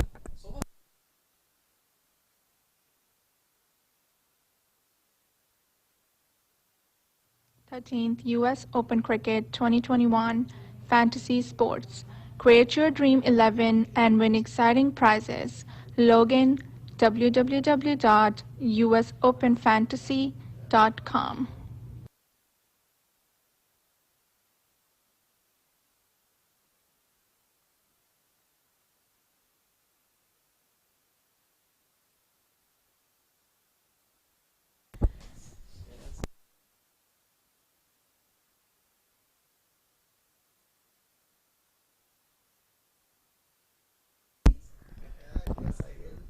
So Jacobus Painar will continue the attack here, Sasha. 18 balls remaining.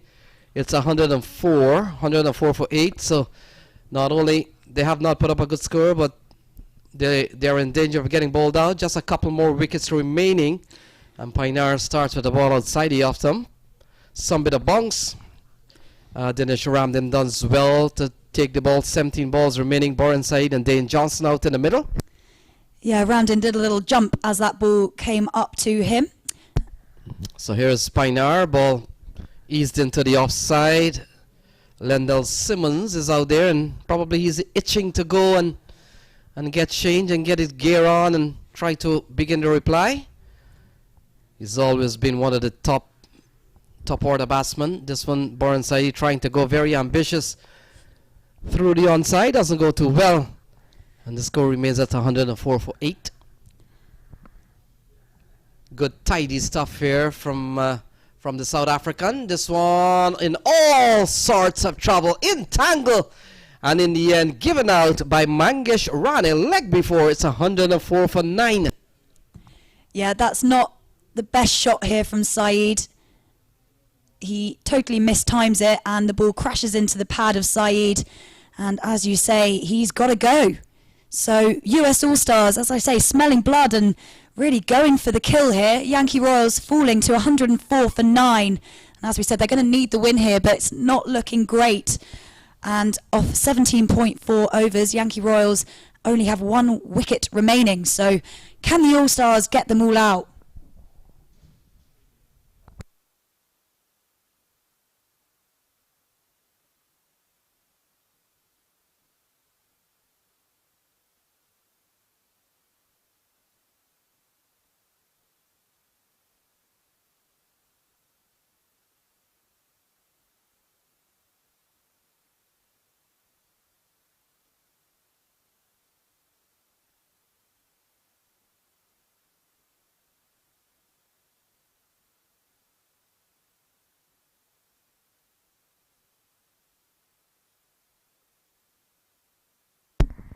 So new man comes to the middle.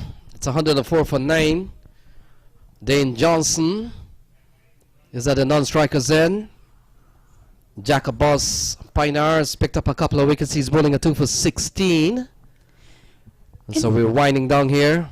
Yankee Royals are not posting a big score, Sasha, but you never know. 104 is already made. And we will never know. Sometimes cricket is a funny game. Yeah, and Pinar coming in again to the new man at the crease. A little appeal there from the big bowler, but umpire shakes his head, and no wicket and no run. So Ashfaq Ahmed is the new man in, young player. So 13 balls still to be bowled. Pinar, it's in the air. Fielder has a look, and it goes sails over his head. And that's gone for a very good strike here from Ashfaq Ahmed. That's a good shot for 6. Yeah, as the 11th batter to come in, he is probably not the strongest batter in their lineup, but he has come out swinging, and that is a great shot for 6. Other batters earlier on will be pretty envious they didn't manage to do a shot like that. So Ashfaq Ahmed, big moment for him.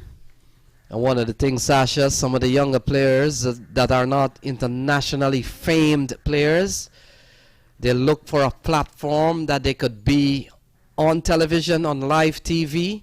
And this certainly is a big moment for him. Ashfaq Ahmed will certainly relish the opportunity that he has struck a 6 here at the Broward County Stadium. And Johnson facing Qureshi. And that again is a huge shot over on the offside. That has gone a long way. And Dane Johnson, the big man at the crease, has hit a 6. Yeah, Qureshi has been so expensive today. 3.11 for 37. He's been taking quite a bit outside of the playing area. And the latest being Dane Johnson, a slashing shot over the offside field. And that's a massive 6. So a good 6 to start. Over number 19 here for Yankee Royals. Johnson tugs this one into the onside. Running quickly. Ashfaq gets ready to turn, but in the end, it's Johnson who refuses the second run, and quite rightly so. No way he would have been able to get a couple of runs there. No, absolutely right. It was good fielding in the end, and the new man, Ahmed, is on strike. He's hit a 6 already. Let's see what he can do here. And that's a good ball from Qureshi. Johnson quick off the mark for the run, and that's a direct hit, and it's been given. And Ashfaq Ahmed was just not quick enough. Johnson went early, and the new man at the crease was just hanging a little bit before starting running, and direct hit there from the US All-Stars has left him short, and that is a great run out. Let's watch that again. Yep, nowhere near, couldn't get his bat down in time, and that's the Yankee Royals all out. Finishing things off. Look at that. Aiming the stumps and not from a bit of a side-on angle. But in the end, disturbed the stump. And let's take a look at that. And bat not grounded at all. So the innings comes to a close here for the Yankee Royals. And they've posted 117. So US All-Stars will require 118 from 120 balls. Let's take a look at the scorecard. 53 from Saleh Iqbal. He's been brilliant today. But when you look at the likes of Rizwan Mazar and Mohamed Babu, they supported. And Saleh Iqbal, 53 runs so far, 117 for 10, 117 for 10. And Sasha, let's take a look at the bowling. Yeah, so all the bowlers getting into the wickets column. So Muhammad Ali Khan, 1 wicket for 13 runs off his 2 overs. Young, 1 wicket for 23 runs off his 2 overs. John Russ Jagasar, who's been the man of the moment, he's got 3 wickets for just 8 runs off his 4 overs. Look at the economy rate there. And Jacobus Pinar, 2 wickets for 22 off his 3. Imran Khan, 1 wicket for 11 off his 4. And Qureshi, 1 wicket for 38 off 3.3. And as you said, 8 extras. And the All-Stars have bowled out the Yankee Royals for 117 off 18.3 overs. We'll be back shortly for the US All-Stars return.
So we're back here, and it's not a huge target.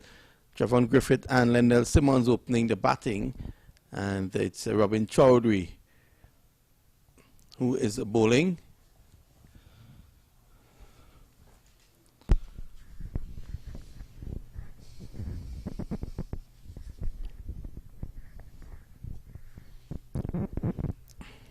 Hello, Mr. Mamchan. Hi, Doc. Good to see you back. How's your afternoon so far? Has been excellent. How was your experience with the legend? The Prince of Trinidad. Prince of Port of Spain. Prince of Port of Spain. A very humble man, I must add. Yep. Here's Chowdhury. Someone's drive. He's not really timing this one. Starting off with a full toss and went straight to the fielder at extra cover. There's a fielder protecting the onside boundary at deep square leg. Nobody on the offside. As Chowdhury comes in left arm over the wicket. Oh, that's a good delivery there by Chowdhury. Someone just coming across. He hasn't been in the best of form. He did have a good knock in the first game that he played, which was the last game that the US All-Stars played, and they won that easily. Simmons and Qureshi had an opening stand of 75. So what will happen here is that they need to fire quickly. They need to see how quickly they could wipe this target off, because Brampton Pacers also has 4 points. So it could go down to net run rate if the Brampton Pacers can pull a win later on. So they don't want to take any chances.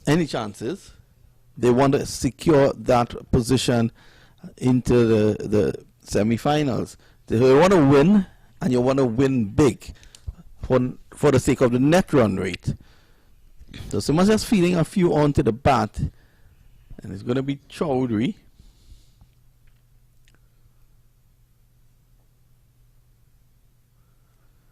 Someone's not timing this as he would like. He gets a single down the ground. So is the first over being bowled here, just 2 without loss. Target, you remember, is 118. And we know the target not being an imposing one. What you said is right on the money.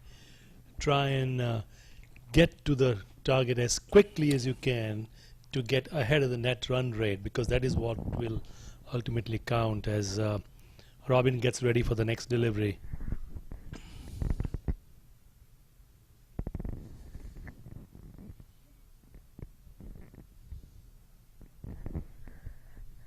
Oh, that's one more. So easy first over there by Chowdhury. Not bad at all. 3 without loss. Remember the target 118. So I think they would want to see if they can chase this target down quickly, given the strength of their batting order. Yeah. That last shot that he played was almost like a one-handed shot that was on the top of the bat, and it reminded me of another southpaw, Rishabh Pant, when he hits those majestic sixes over long on and extends that right hand with the bat. The levers, so to speak. Absolutely.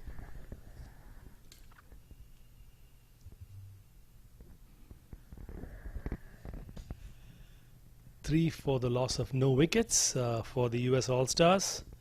Trevon Griffith will take strike as Saeed. Ban Saeed has been a good bowler. He took a hat-trick in the last game that the Royals played. So he will be looking to keep in that vein, looking to push the US All-Stars back.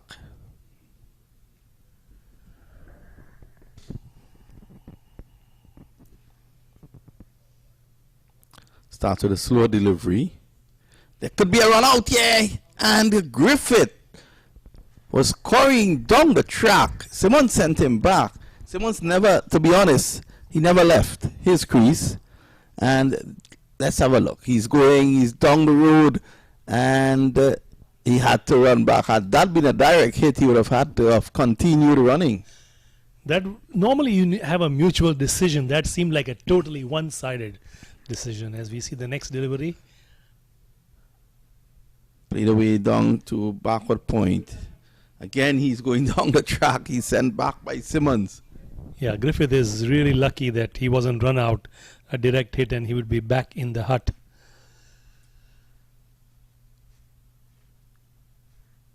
They had a word mid-pitch to make sure that they are on the same page. But more importantly, same page of the same book. Vinod.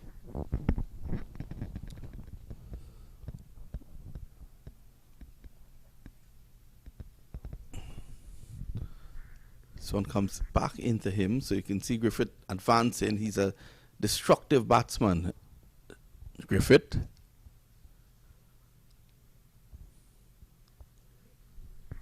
You know, get a hat trick, Vinod. It does your confidence a world of good, doesn't it? And Saeed definitely will have a spring in his step to try and make the most of his 4 overs, as he now comes in to bowl left arm over the wicket to Trevor Griffith. Sam is pulled away, and that's the first maximum. A short delivery, and Griffith just was able to ease himself underneath that one and pull it away for 6. As we see the replay, he just waited for that delivery to come onto the bat, and a nice swing of the blade, and the ball goes over the mid-wicket fence, giving the fielder there absolutely no chance. He placed the ball with perfection with that 6 that he hit, Griffith.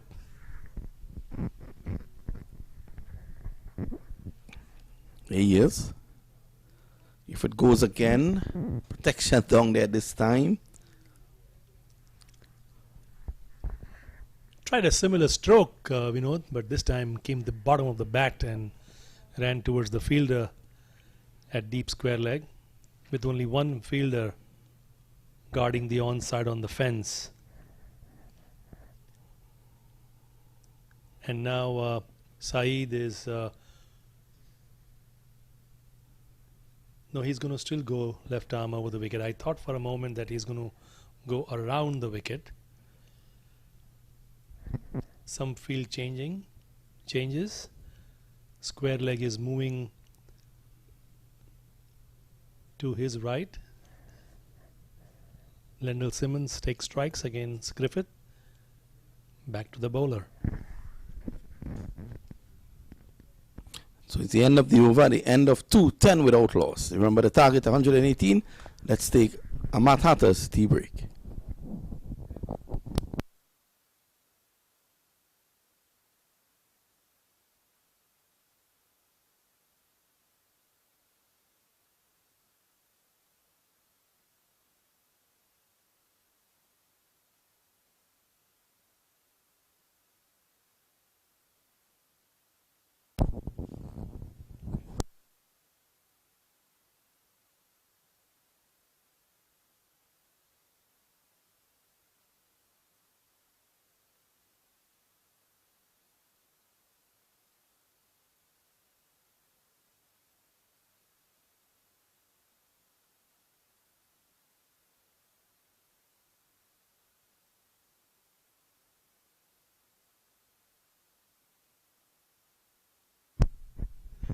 Robin Chaudhary. Sammy drives just to the left of the field. So Griffith is ready to fire.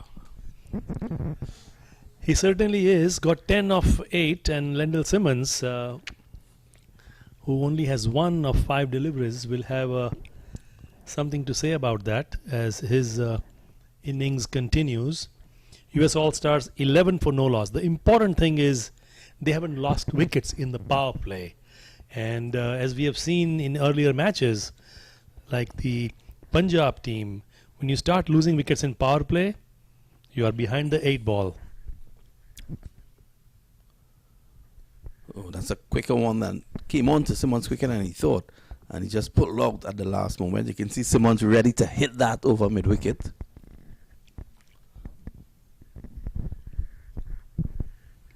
Professor Mamchan is enjoying some afternoon tea. Of course, there is no tea break in T20s.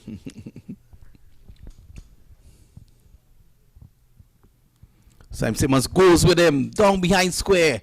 A lovely bounce for the fielder down there, and he gets only one. Not really getting hold of that like as he would have liked. There was a well attempted stroke, but again the placement of the stroke, and I like your statement that you had made yesterday during commentary, and since Lara was here, we'll describe that after this delivery as Chaudhary gets ready to deliver his next ball. That's a slower delivery, and Griffith just pushes it out on the offside. He picked it. A very clever delivery by Robin Chaudhary. Just let the ball loose gently, as it almost had like a little flighted delivery, and Griffith recognized that and put it back to the bowler. A crouched stance for a left-hander.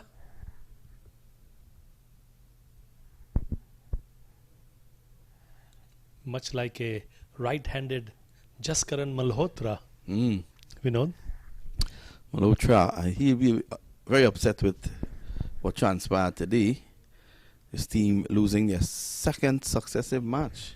So now they're in a spot of bother, because at this point in time they've won 2 and lost 2, and they will just have to wait to see what happens. Oh, that's a lovely shot by Griffith. That's 4 runs. Over pitch on the legs, he just came across and clipped it away into the boundary. Hit me on my pads and I will dispatch them to square leg, and that is exactly what Lendl Simmons did. Now he is on 6. The score moves on to 16 for no loss after the end of 3 overs. There doesn't seem to be any rush, like we had talked about, to try and hurry the game off. Yeah, and for that I thought, when I saw Griffith and Simmons going out there, I thought that they would look to see how quickly they can get to that target. Take nothing away from the Yankee Royals bowlers. They have been good. But you're not seeing that urgency. That's right. That urgency, and one would have thought that Qureshi might have opened the batting there. I think he would have gone after. The thing about him, Qureshi, is not a liability, because if he's not making runs, he just would not be in there. He's not going to eat up any balls. Simmons has taken 7 for 2. Griffith 14 for 11 balls for his 14. A run out of 5. Simmons, he probably heard me. That's 6 runs. Wow, it hits the post. It hits the light pillar. Look at that shot. That was a majestic drive on the onside. And I think the fielder probably thanking him because the ball ricocheted off and came back on the field. The lighting tower. You were talking about Zishan Qureshi. He's one of those all or none phenomenon guys, isn't it? Yeah. Love me or hate me. Yeah. Nothing in between. Lendl Simmons now flexing his arms. 8 of 8. Probably heard Professor Mamchan. Over the offside. That's a shot. That looks like another 6. Let's wait on the umpire. In fact, it's 4. That cryptic message from Professor Mamchan has reached Mr. Simmons. Yeah, he crashed that through the offside. It was deliberate over the infield. If Simmons gets going here, this game will be over very, very soon. Yeah, very quickly. We are at 26 for no loss in 3.2 overs, with Simmons on 12 and Griffith on 14. Saeed, the hat-trick taker in a previous match. Let's see how he responds here. He has to keep it cool. Can't get flustered. It's not easy, but you can't get flustered in a situation like this. Simmons is an international player and a very good batsman. He goes with him again. This time there is protection out there. And Simmons gets 1. He's going to turn. He comes back for 2. That's another well-played stroke. He knows that there's no fielder deep on the offside to the left of the fielder at deep extra cover, and they come across for 2 runs, 28 for no loss. Simmons on 14 as he faces the next delivery from Burhan Saeed. Down the ground again, Simmons. This is going to fall just short of the fielder running in. The fielder runs past it. So on that occasion, Saeed held that one back. Simmons was through the shot already, and it ended up going airborne. But the result of that is that he has gotten 2. All of a sudden, something has sparked in Simmons, and he's ready to go. 88 to get of 98 balls. That almost seemed like a pitching wedge shot, ballooned up in the air and kind of spun back. Next ball from Saeed. He's down the ground, and Simmons is going with this one. That's gone. In fact, it drops just before the ropes and then calmly rolls over. It was like a golf shot. I'm telling you, Vinod, the cryptic message has reached Mr. Simmons. You can see the bat turned in his hands as well. That's a wonderful stroke. He is really flexing his arms now, Lendl Simmons. Yeah, he's ready. He's ready to go. He's on 20 of 12. Took a few deliveries to feel onto the bat, and after that, it has been carnage. Absolute carnage. That one stayed low. He went for it, but the ball kept quite low and missed it completely, gathered by the keeper. 34 for no loss. Griffith on 14 and Simmons on 20. The equation is very much in favor of the US All-Stars to win this match fairly comfortably. Very easily it should be. Let's take a break. A Matt Hatter's tea break.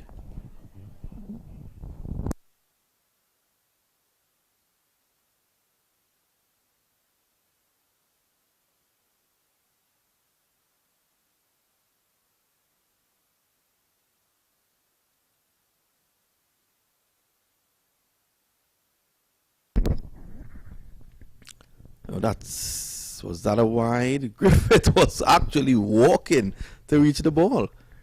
He looks at the umpire. I would like to see the replay on that one.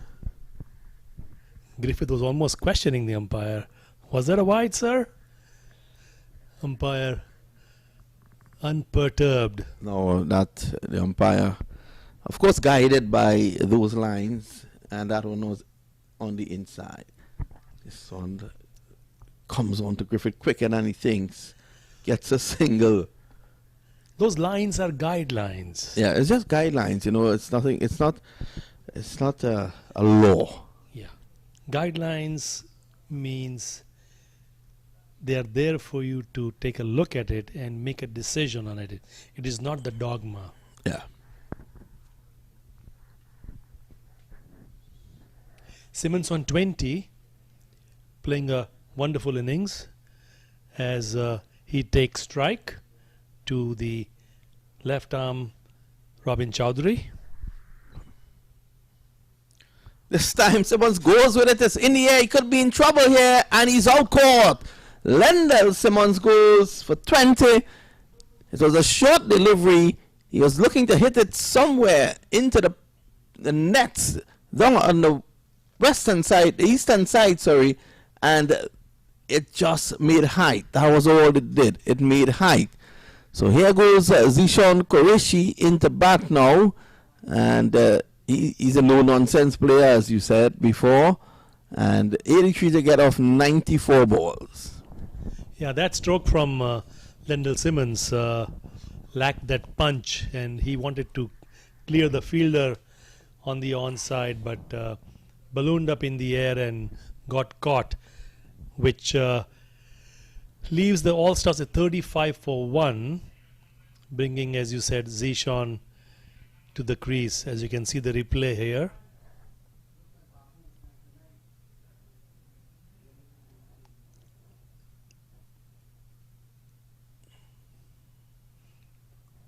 Qureshi donning the shirt with number 5 on it.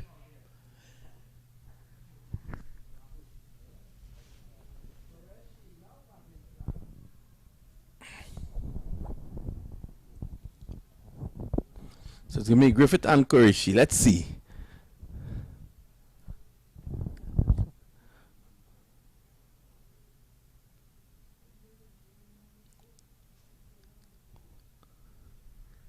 Driven square. Qureshi looking for one. He wants to get into the action immediately. He's going to hit those balls. He's going to hit it hard. When he hits them, they stay hit.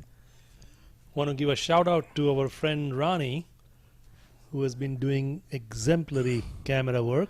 Yeah. Standing on his feet all day, even though he has a chair next to him, Vinod. And I told him that it's okay to sit down once in a while. Well, you say that he's standing on his feet, Doc. I don't think there's anything else he could stand on. Yeah, yeah, it's Jody. Oh, that's a good shot. That's an excellent shot. Yeah. He played it late. Sunil Gavaskar would call that cheeky. Cheeky. Cheeky shot. Just opening the face of the blade. Yeah. Letting the ball run down to third man.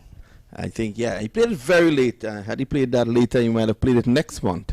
So that went down to the boundary for 4. And the runs keep on coming. 39 for 1.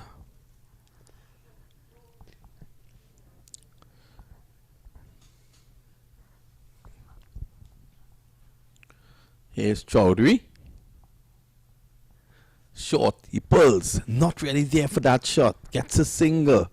It's the end of the over. At the end of 5, the score is 40 for 1. And the Qureshi is in there now. I think he's not going to muck around. He normally doesn't. So we'll see how it goes. He's there with Griffith. Griffith is aggressive. And both of them will be trying to push. Both of them will be trying to push and see. My boss just told me to do another 5, so I will listen to him. You and I, we will do it.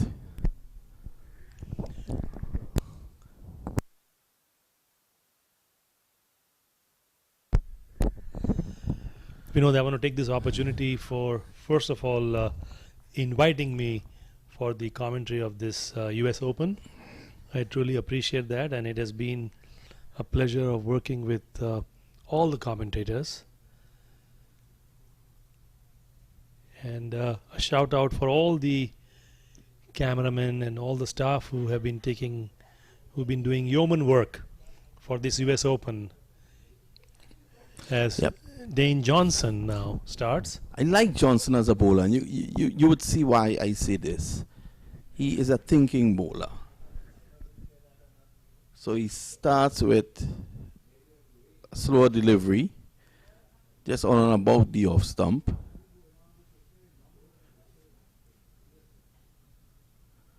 This time Griffith goes with this one, over mid-wicket, runs here. In fact, he's just going to take 1. Qureshi wants 2, he's going to take 1. So let's see, is it Sean Qureshi? He's going to take his first delivery. Let me take this opportunity to say good night or early morning to a friend in Rampur in India, Anila Aga. Hope that you're locked on and looking at the action. I think she will be very keen to see what is going to happen during this period of play. So good morning to you, or good night, and hope you are enjoying the broadcast. Here is Johnson, flicked away. Beautiful shot there by Qureshi for 4. First delivery, it was as if he was batting there all night. All or none is what Zishan Qureshi is all about, and as you can see on the replay, he lets the ball come on to him and just at the last moment opens the face of his bat and let the ball run away to the fence. And that's the key, Doc. He allowed it to come on to him, so he was able to narrow the angle. It's all about angles. He was able to narrow the angle, and that's down to the boundary for 4. Qureshi goes with this one. Massive hit. Could it go all the way? 6 runs. Sean Qureshi, a 6 and a 4. 2 deliveries. I think we're going to go home early tonight. Look at that shot, guys. This is a terrific stroke by Zishan Qureshi. Yeah, hope my friend in Rampur is enjoying this action. Hope he's okay. He's bending over. Terrific stroke on the onside for a 6. Qureshi drives through the offside. No run. So you said it before. All or nothing. All or nothing. And that's his modus operandi. It leads for exciting cricket. This guy would enjoy T10 cricket as well. So here's Johnson. Johnson's a good bowler. Comes in now. Qureshi pulls this away for 4. Short delivery. It stood up and into the boundary for 4. He's on 14 or 4. And I think Danny Khan, who loves to carry on a panchayat, he probably needs to get down there and start preparing the toss for the next game, because this match is going to finish very quickly. You know, it's called picking the gap.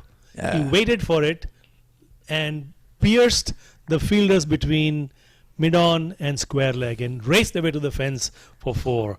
And he's now on 14. Zishan Qureshi of just 4 deliveries. Yep, so that's the end of the power play. A good power play, 55 for 1. I enjoyed those strokes. It stood up and it was dong-tong. What you find happening, and it happened in the minor leagues here, because it's local knowledge. Every time Qureshi went out the bat, they brought the spinner on. He's not as comfortable against the spinner as he is the quicker stuff. He loves the ball coming onto the bat. And anyone who's a stroke player loves the ball coming onto the bat. So I would like to see this passage of play with him facing the spinner, Ashfaq Ahmad. I'll tell you something, he's not going to change his mode of doing things. He does things his way. My way or the highway? Yes. Griffith is back, punches it nicely. Qureshi comes on strike now. Let's see what will happen.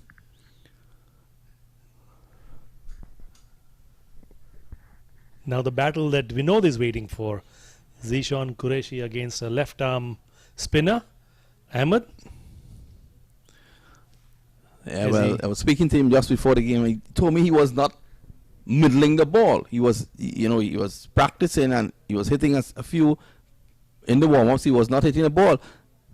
The guy, like he was playing a joke. This is pulled away, and that's 4 runs.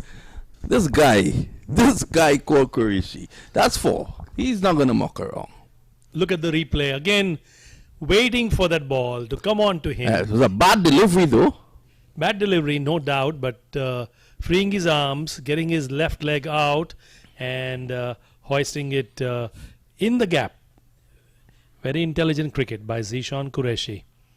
So he's waiting. That's a bat. That's sent to him by Darren Bravo. He pulls again to mid-on. You're not going to see a classical forward defensive shot, bat and pad close together. His bat and pad, they don't talk to each other. They're not friends. They never will be close. I'll tell you this. Look at it. Sammy's back punches off the back foot, and he actually gets a single. So he is so fast dealing in boundaries. He now gets 1. He goes to 19. Maybe he was happy to get the non-striker's end, and just had a good stroke ahead, and wants to continue. And he's on 19 now, Zishan. So for the bigger games coming up, I think this is good practice for both him and Griffith. Griffith just drives. Griffith is a vegan, and he tells me the reason he hits the ball so far is because of that lifestyle that he has chosen. You being a medical doctor, you might be able to add to that. All I can say, there are no randomized double-controlled studies. This time it's gone! It's gone into the swap shop! And while you're there, you can probably bring me back something to eat. That's a massive 6. Look at the replay here. Again, this is all pure power as he pulls that ball.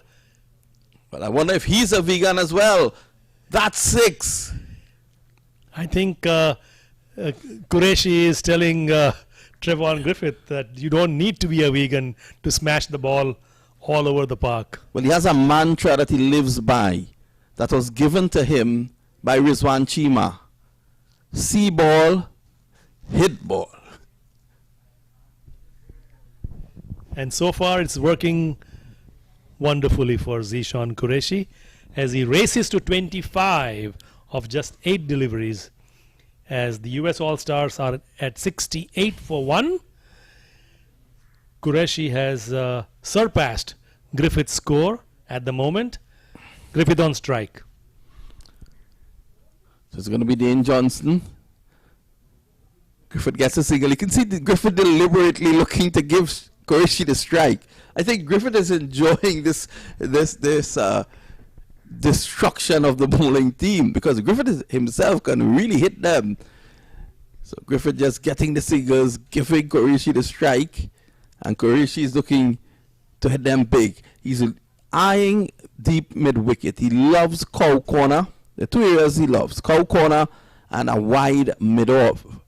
This time he hits it down the ground. Qureshi hits another 6. What's going on here?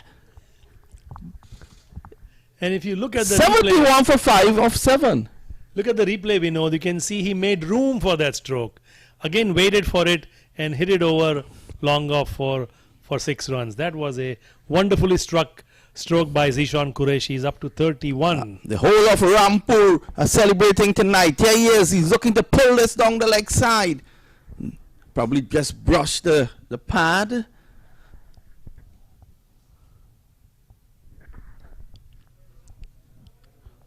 I want to say good afternoon to the president, Safian Kamar. I wonder if he paid to come in. Here is Dean Johnson. He's into Qureshi. This is down the ground. Well, let's go. No. They take 1. They should be coming back for 2. So that's 1 more. He goes to 32 of 11. This is the 8th over in progress. Qureshi is going ballistic here, Vinod. Yeah. The guy seems to be in a hurry. And Dane Johnson is a good bowler. I keep reminding people of this. He's the leading fast bowler we've had in this tournament, Dane Johnson, in terms of wickets. I don't know if Lenny can pull his way away from the ladies and give me that information.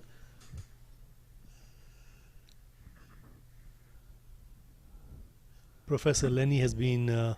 This is whipped away by Griffith. They should be looking for 2 here, and they take just 1. So it's the end of the over. At the end of over number 8, the score 77 for the loss of 1. I was just saying that Professor Lenny has been providing us with tons of information that is so meaningful about the tournament and individual tidbits about players as well. One hopes that he keeps focused.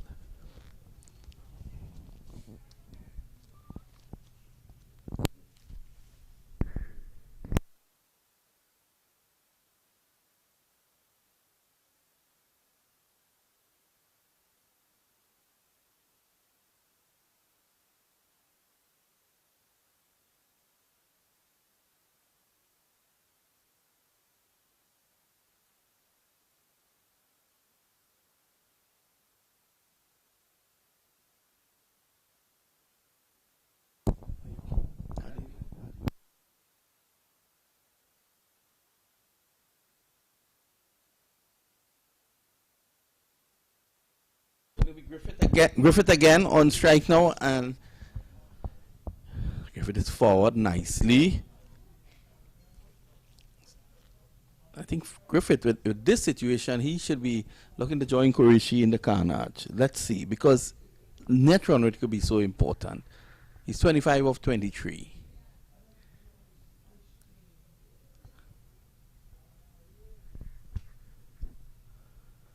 This is outside the off stump. Cut away, a misfield. Let's see what will happen here now. Vinod, have you noticed that most batsmen now playing in the T20s tend to have an open stance? Yeah. The open stance allows them to pepper the onside. Qureshi also with an open stance. Here is Ahmad into Qureshi. He's hitting this down the ground. Not really getting hold of this one. Gets a single.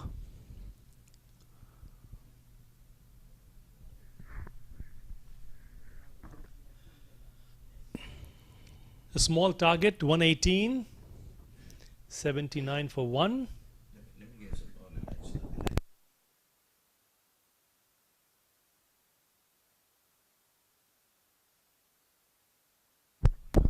One more to Griffith. They should be looking for 2, and he comes back. That's good running.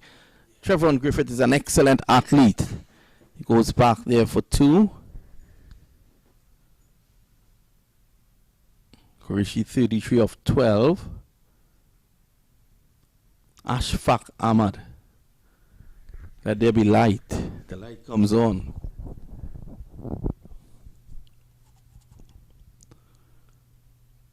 Griffith again.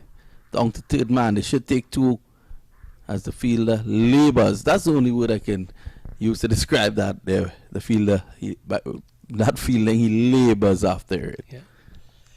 The shadows gradually creep onto the pitch. The lights come on. Vinod?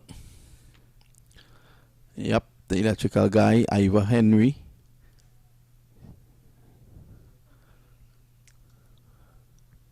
Ivor Henry, a man of multiple talents, as I found out today.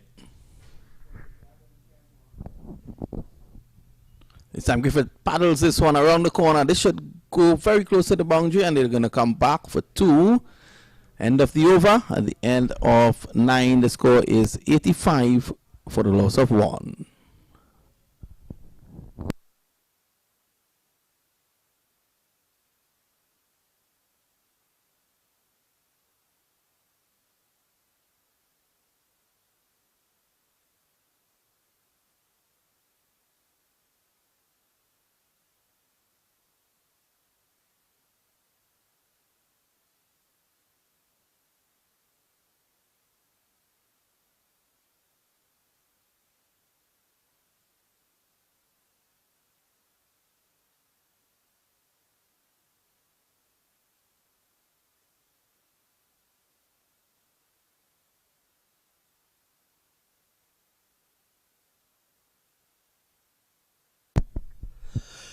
Play about to resume. Zishan on strike, 33 of 12. US All-Stars 85 for 1. This partnership, Vinod, is already worth 50 runs. Qureshi has 33 of that. Well, he has been dominating the bowling, and to be fair, Griffith, understanding that Qureshi is on fire, is giving him all the support by getting the singles. Griffith is not really eating up the balls. He's rotating the strike well. He's on 32 of 28.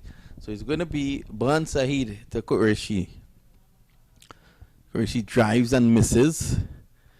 He's not one of the players who will give you a textbook cover drive, but he'll hit you an effective one. Zishan has a lot of power and plays powerful strokes.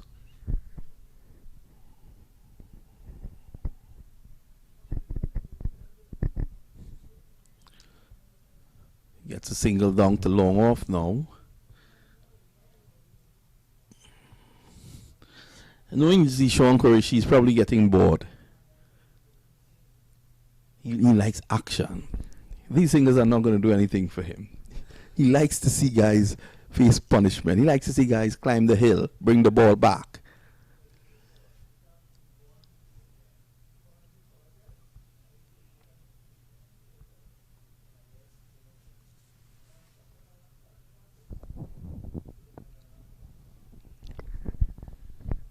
That's a lovely stroke, Vinod.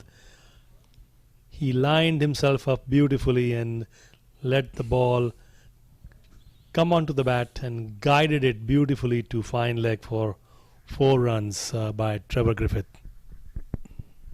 Score moves on to 90 for 1. We're in the 10th over. Griffith on 36, Zishan on 34.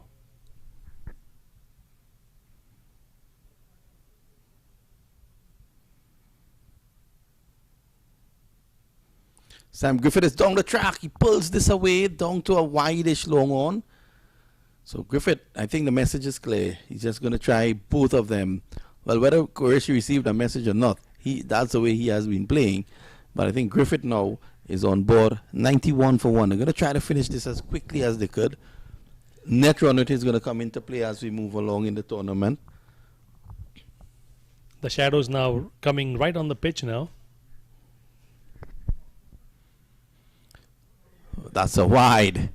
And Burhan Saeed just trying to keep it as far away from Qureshi as possible. You don't want to bowl close to him. He struck it hard. He struck it hard today.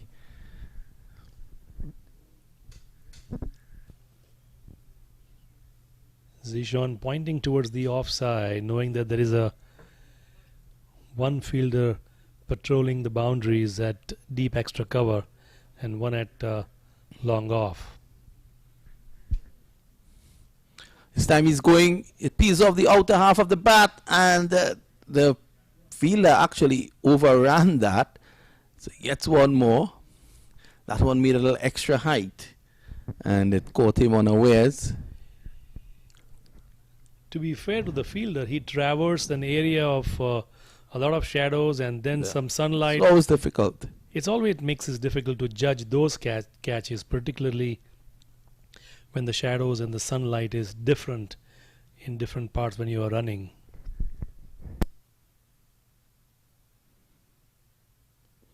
Griffith is down the track, pulls this away. Mid wicket is in the way.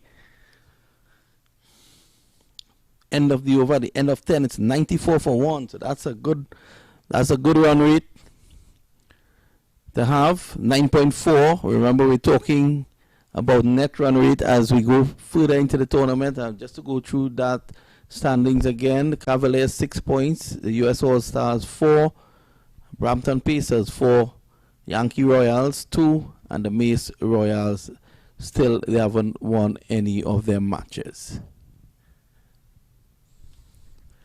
So the man of the match for this game will receive $200 US, and that has been sponsored by Mr. Sudesh Jagisa, who flew all the way up from Trinidad and Tobago. He just came to support good cricket.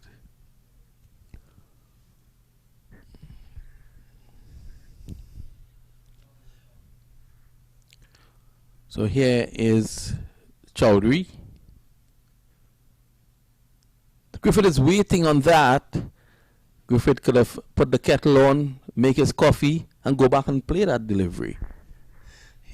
He sends that slower delivery of Robin and then decided to play the paddle stroke, realizing that he's going to get more mileage with that stroke.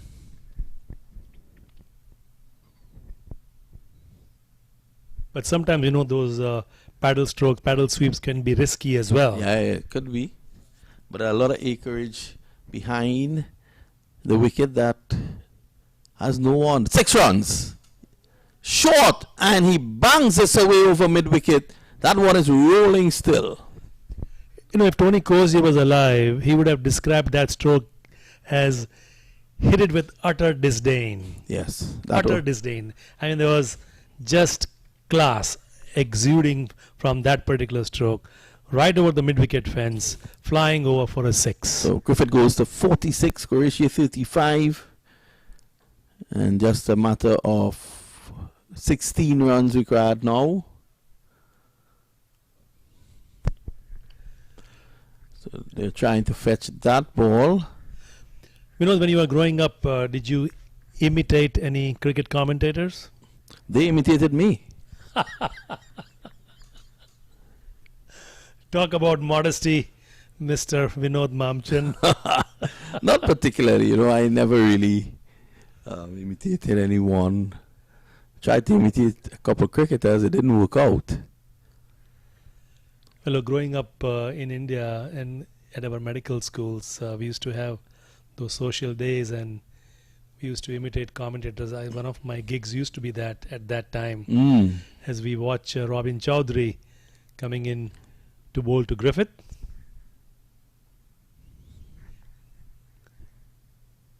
An easy single, too long off. And one of the commentators that I loved imitating was, of course, the great Tony Cozier. Excellent man, Tony. I had the pleasure of meeting him in England, and he had lost his wallet at that time, and he was kind of frazzled that I'm looking for my wallet. Tell you more about it after this delivery. Qureshi squirts this through the offside. They should go here for 2. They touch down now and they decide against it. And then he was looking for his wallet, so he didn't stop and talk to me at that time. But then once he found his wallet, he came and found me in the press box and chatted with me for a long time. Yeah. So yeah, that was the guy, Tony Koja. Legend in the business. So delivered there by Chowdhury. 1 for 25. Also had the pleasure of meeting Christopher Martin Jenkins of the BBC. My favorite was always Henry Blofield. He was always my favorite.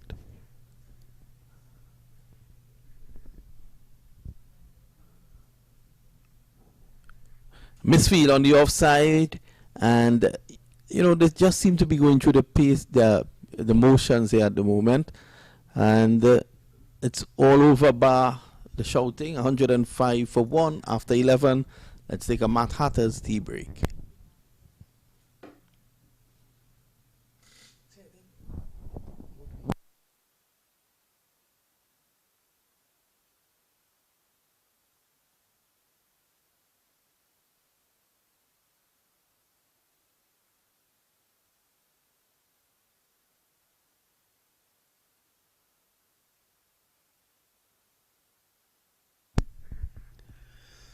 Will this be the last over, Vinod, with only 13 to win? Yeah, well, we have 2 hurricane hitters out there.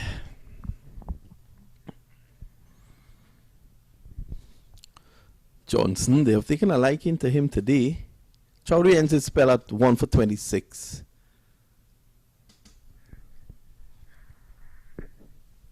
Wide called.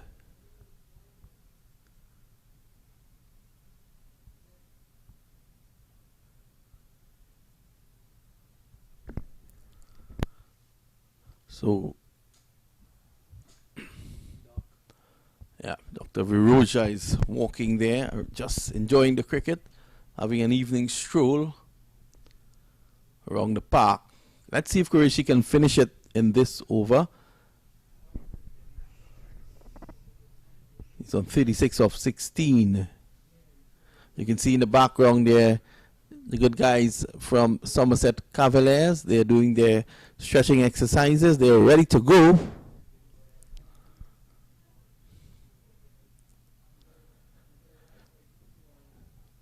That's one more.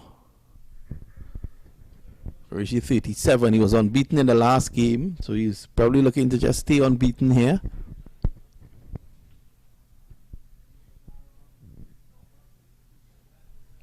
So the US All-Stars with this win will have 6 points. Yeah, I think they're gonna win this. I'll give it some. After giving it serious thought and consideration, I feel the US All-Stars will win this one. You are a wise man, Vinod Mamchan. It's been brilliant today.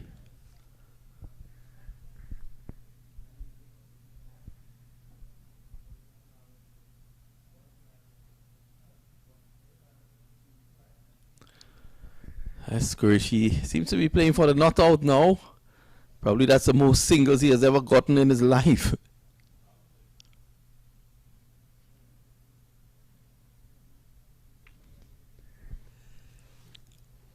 Temperatures probably cooling down. And Griffith gets his 50 of 38 deliveries. He's back on strike now. He's hoiking this away. Shorthand jab.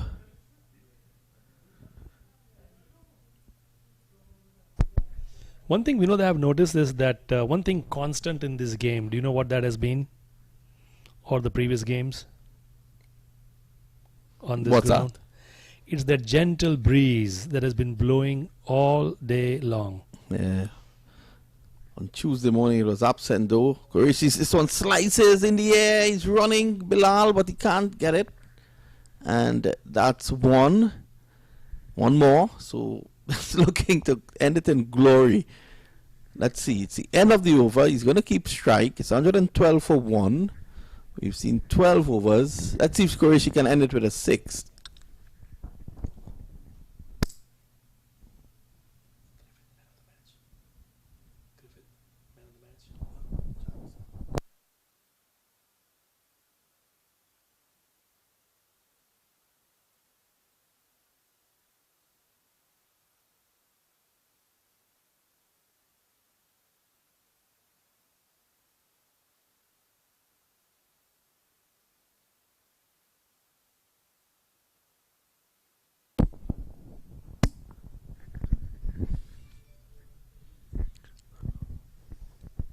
So it's going to be Burhan Saeed from the pavilion end now, bowling to Qureshi. Not really getting that as he would have liked. 40 out to Qureshi. This follows his 43 not out in his last game, which was yesterday. Both Griffin and Qureshi had really In fact, played. that was Thursday, sorry, yeah. Sorry, Vinod. Both Qureshi and Griffith have played really no-nonsense cricket. They have applied themselves, played the strokes when the ball deserves to be hit, and they have done exactly that as Saeed runs up. Griffith scoops this away, runs here for him. Will it go all the way? It's testing the legs of both fielders. They converge on it, and they're going to come back for 2. So just 3 runs to win now. See the kids there enjoying themselves. Good to see them out. They need to be careful when 2 Hurricane batsmen are out there. Just on the edge of the ropes. The balls could come flying. And that's an area that Griffith could hit it. That's low on for him. So 3 to win. And it's right there exactly where the kids are. That's 6. So that's the victory coming for the US All-Stars. It's a wonderful victory for them. They now have 3 wins. And the calculators will have to come out now for the Brampton Pacers. Because they will have to win. And they will have to win by a certain margin to go ahead of the US All-Stars. So it's really getting exciting here. A very short scorecard. Trevon Griffith not out 59 of 41 balls. Lendell Simmons 20 of 14. And the mayor of Boca Raton, Zishon Qureshi, 40 not out of 20. 121 for the loss of 1. Just to quickly go through the bowling figures now. The bowling, not much to talk about. We know Robin Chowdhury, the sole wicket taker, 1 for 26. Saeed, the previous hat-trick taker, did not have significant contributions with the ball. Johnson and Ahmed again going wicketless. So it's 121 for 1. We're going to take a short break. Remember, when we come back, we continue the action here, right here on MAQ TV.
2, 3.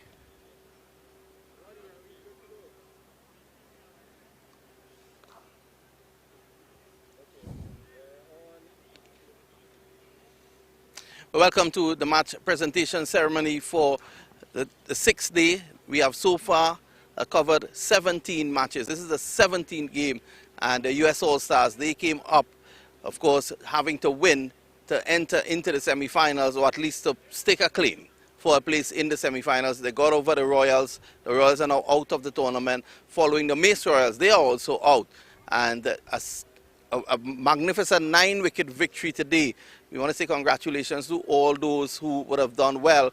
But in our estimation, the man who had the greatest impact in the match, and our man of the match, is John Ross Jagisa for his bowling performance of 3 wickets for 7 runs. At the presentation party is the team mentor, Suresh Jagisa, who promised 200 US to the man of the match. They have their own internal thing within the team. We want to thank him for that. And Uba from MAQ TV is here. She's now going to present the man of the match award to John Ross Jagisa. Well, John, what a present for your parents. They were logged on since 1 o'clock waiting for this game, and you delivered. I always have the support of my parents and my family back home. I just want to say big up to them. And this guy is your cousin? Sometimes. Sometimes. You're now the leading bowler in the tournament. It's the 3rd time you have taken a 3-wicket haul. Do you want to take this pitch all over the world with you? Well, to be honest, it's a pretty good pitch for batting, so the margin for errors is very small. So just grateful for the opportunity to be here and deliver. Work hard before this tournament, so the hard work now starting to pay off. Right, 4 matches, you all are in with a chance for the semi-finals. Nothing confirmed as yet, because these 2 teams that are playing now, Brampton Pacers and Somerset Cavaliers, they still have a stake. So it's a 3-way battle for 2 spots. Are you confident? Well, we did our job. The rest is up to the teams. So we did what we had to do and we delivered. And so let's see how the results go. We want to wish you all the best. Hopefully we see you in the semi-finals. Okay, thanks, V. Thanks. So that was John Ross Jagisa, a great guy. And he is performing well. He's grabbing this opportunity to really make a statement.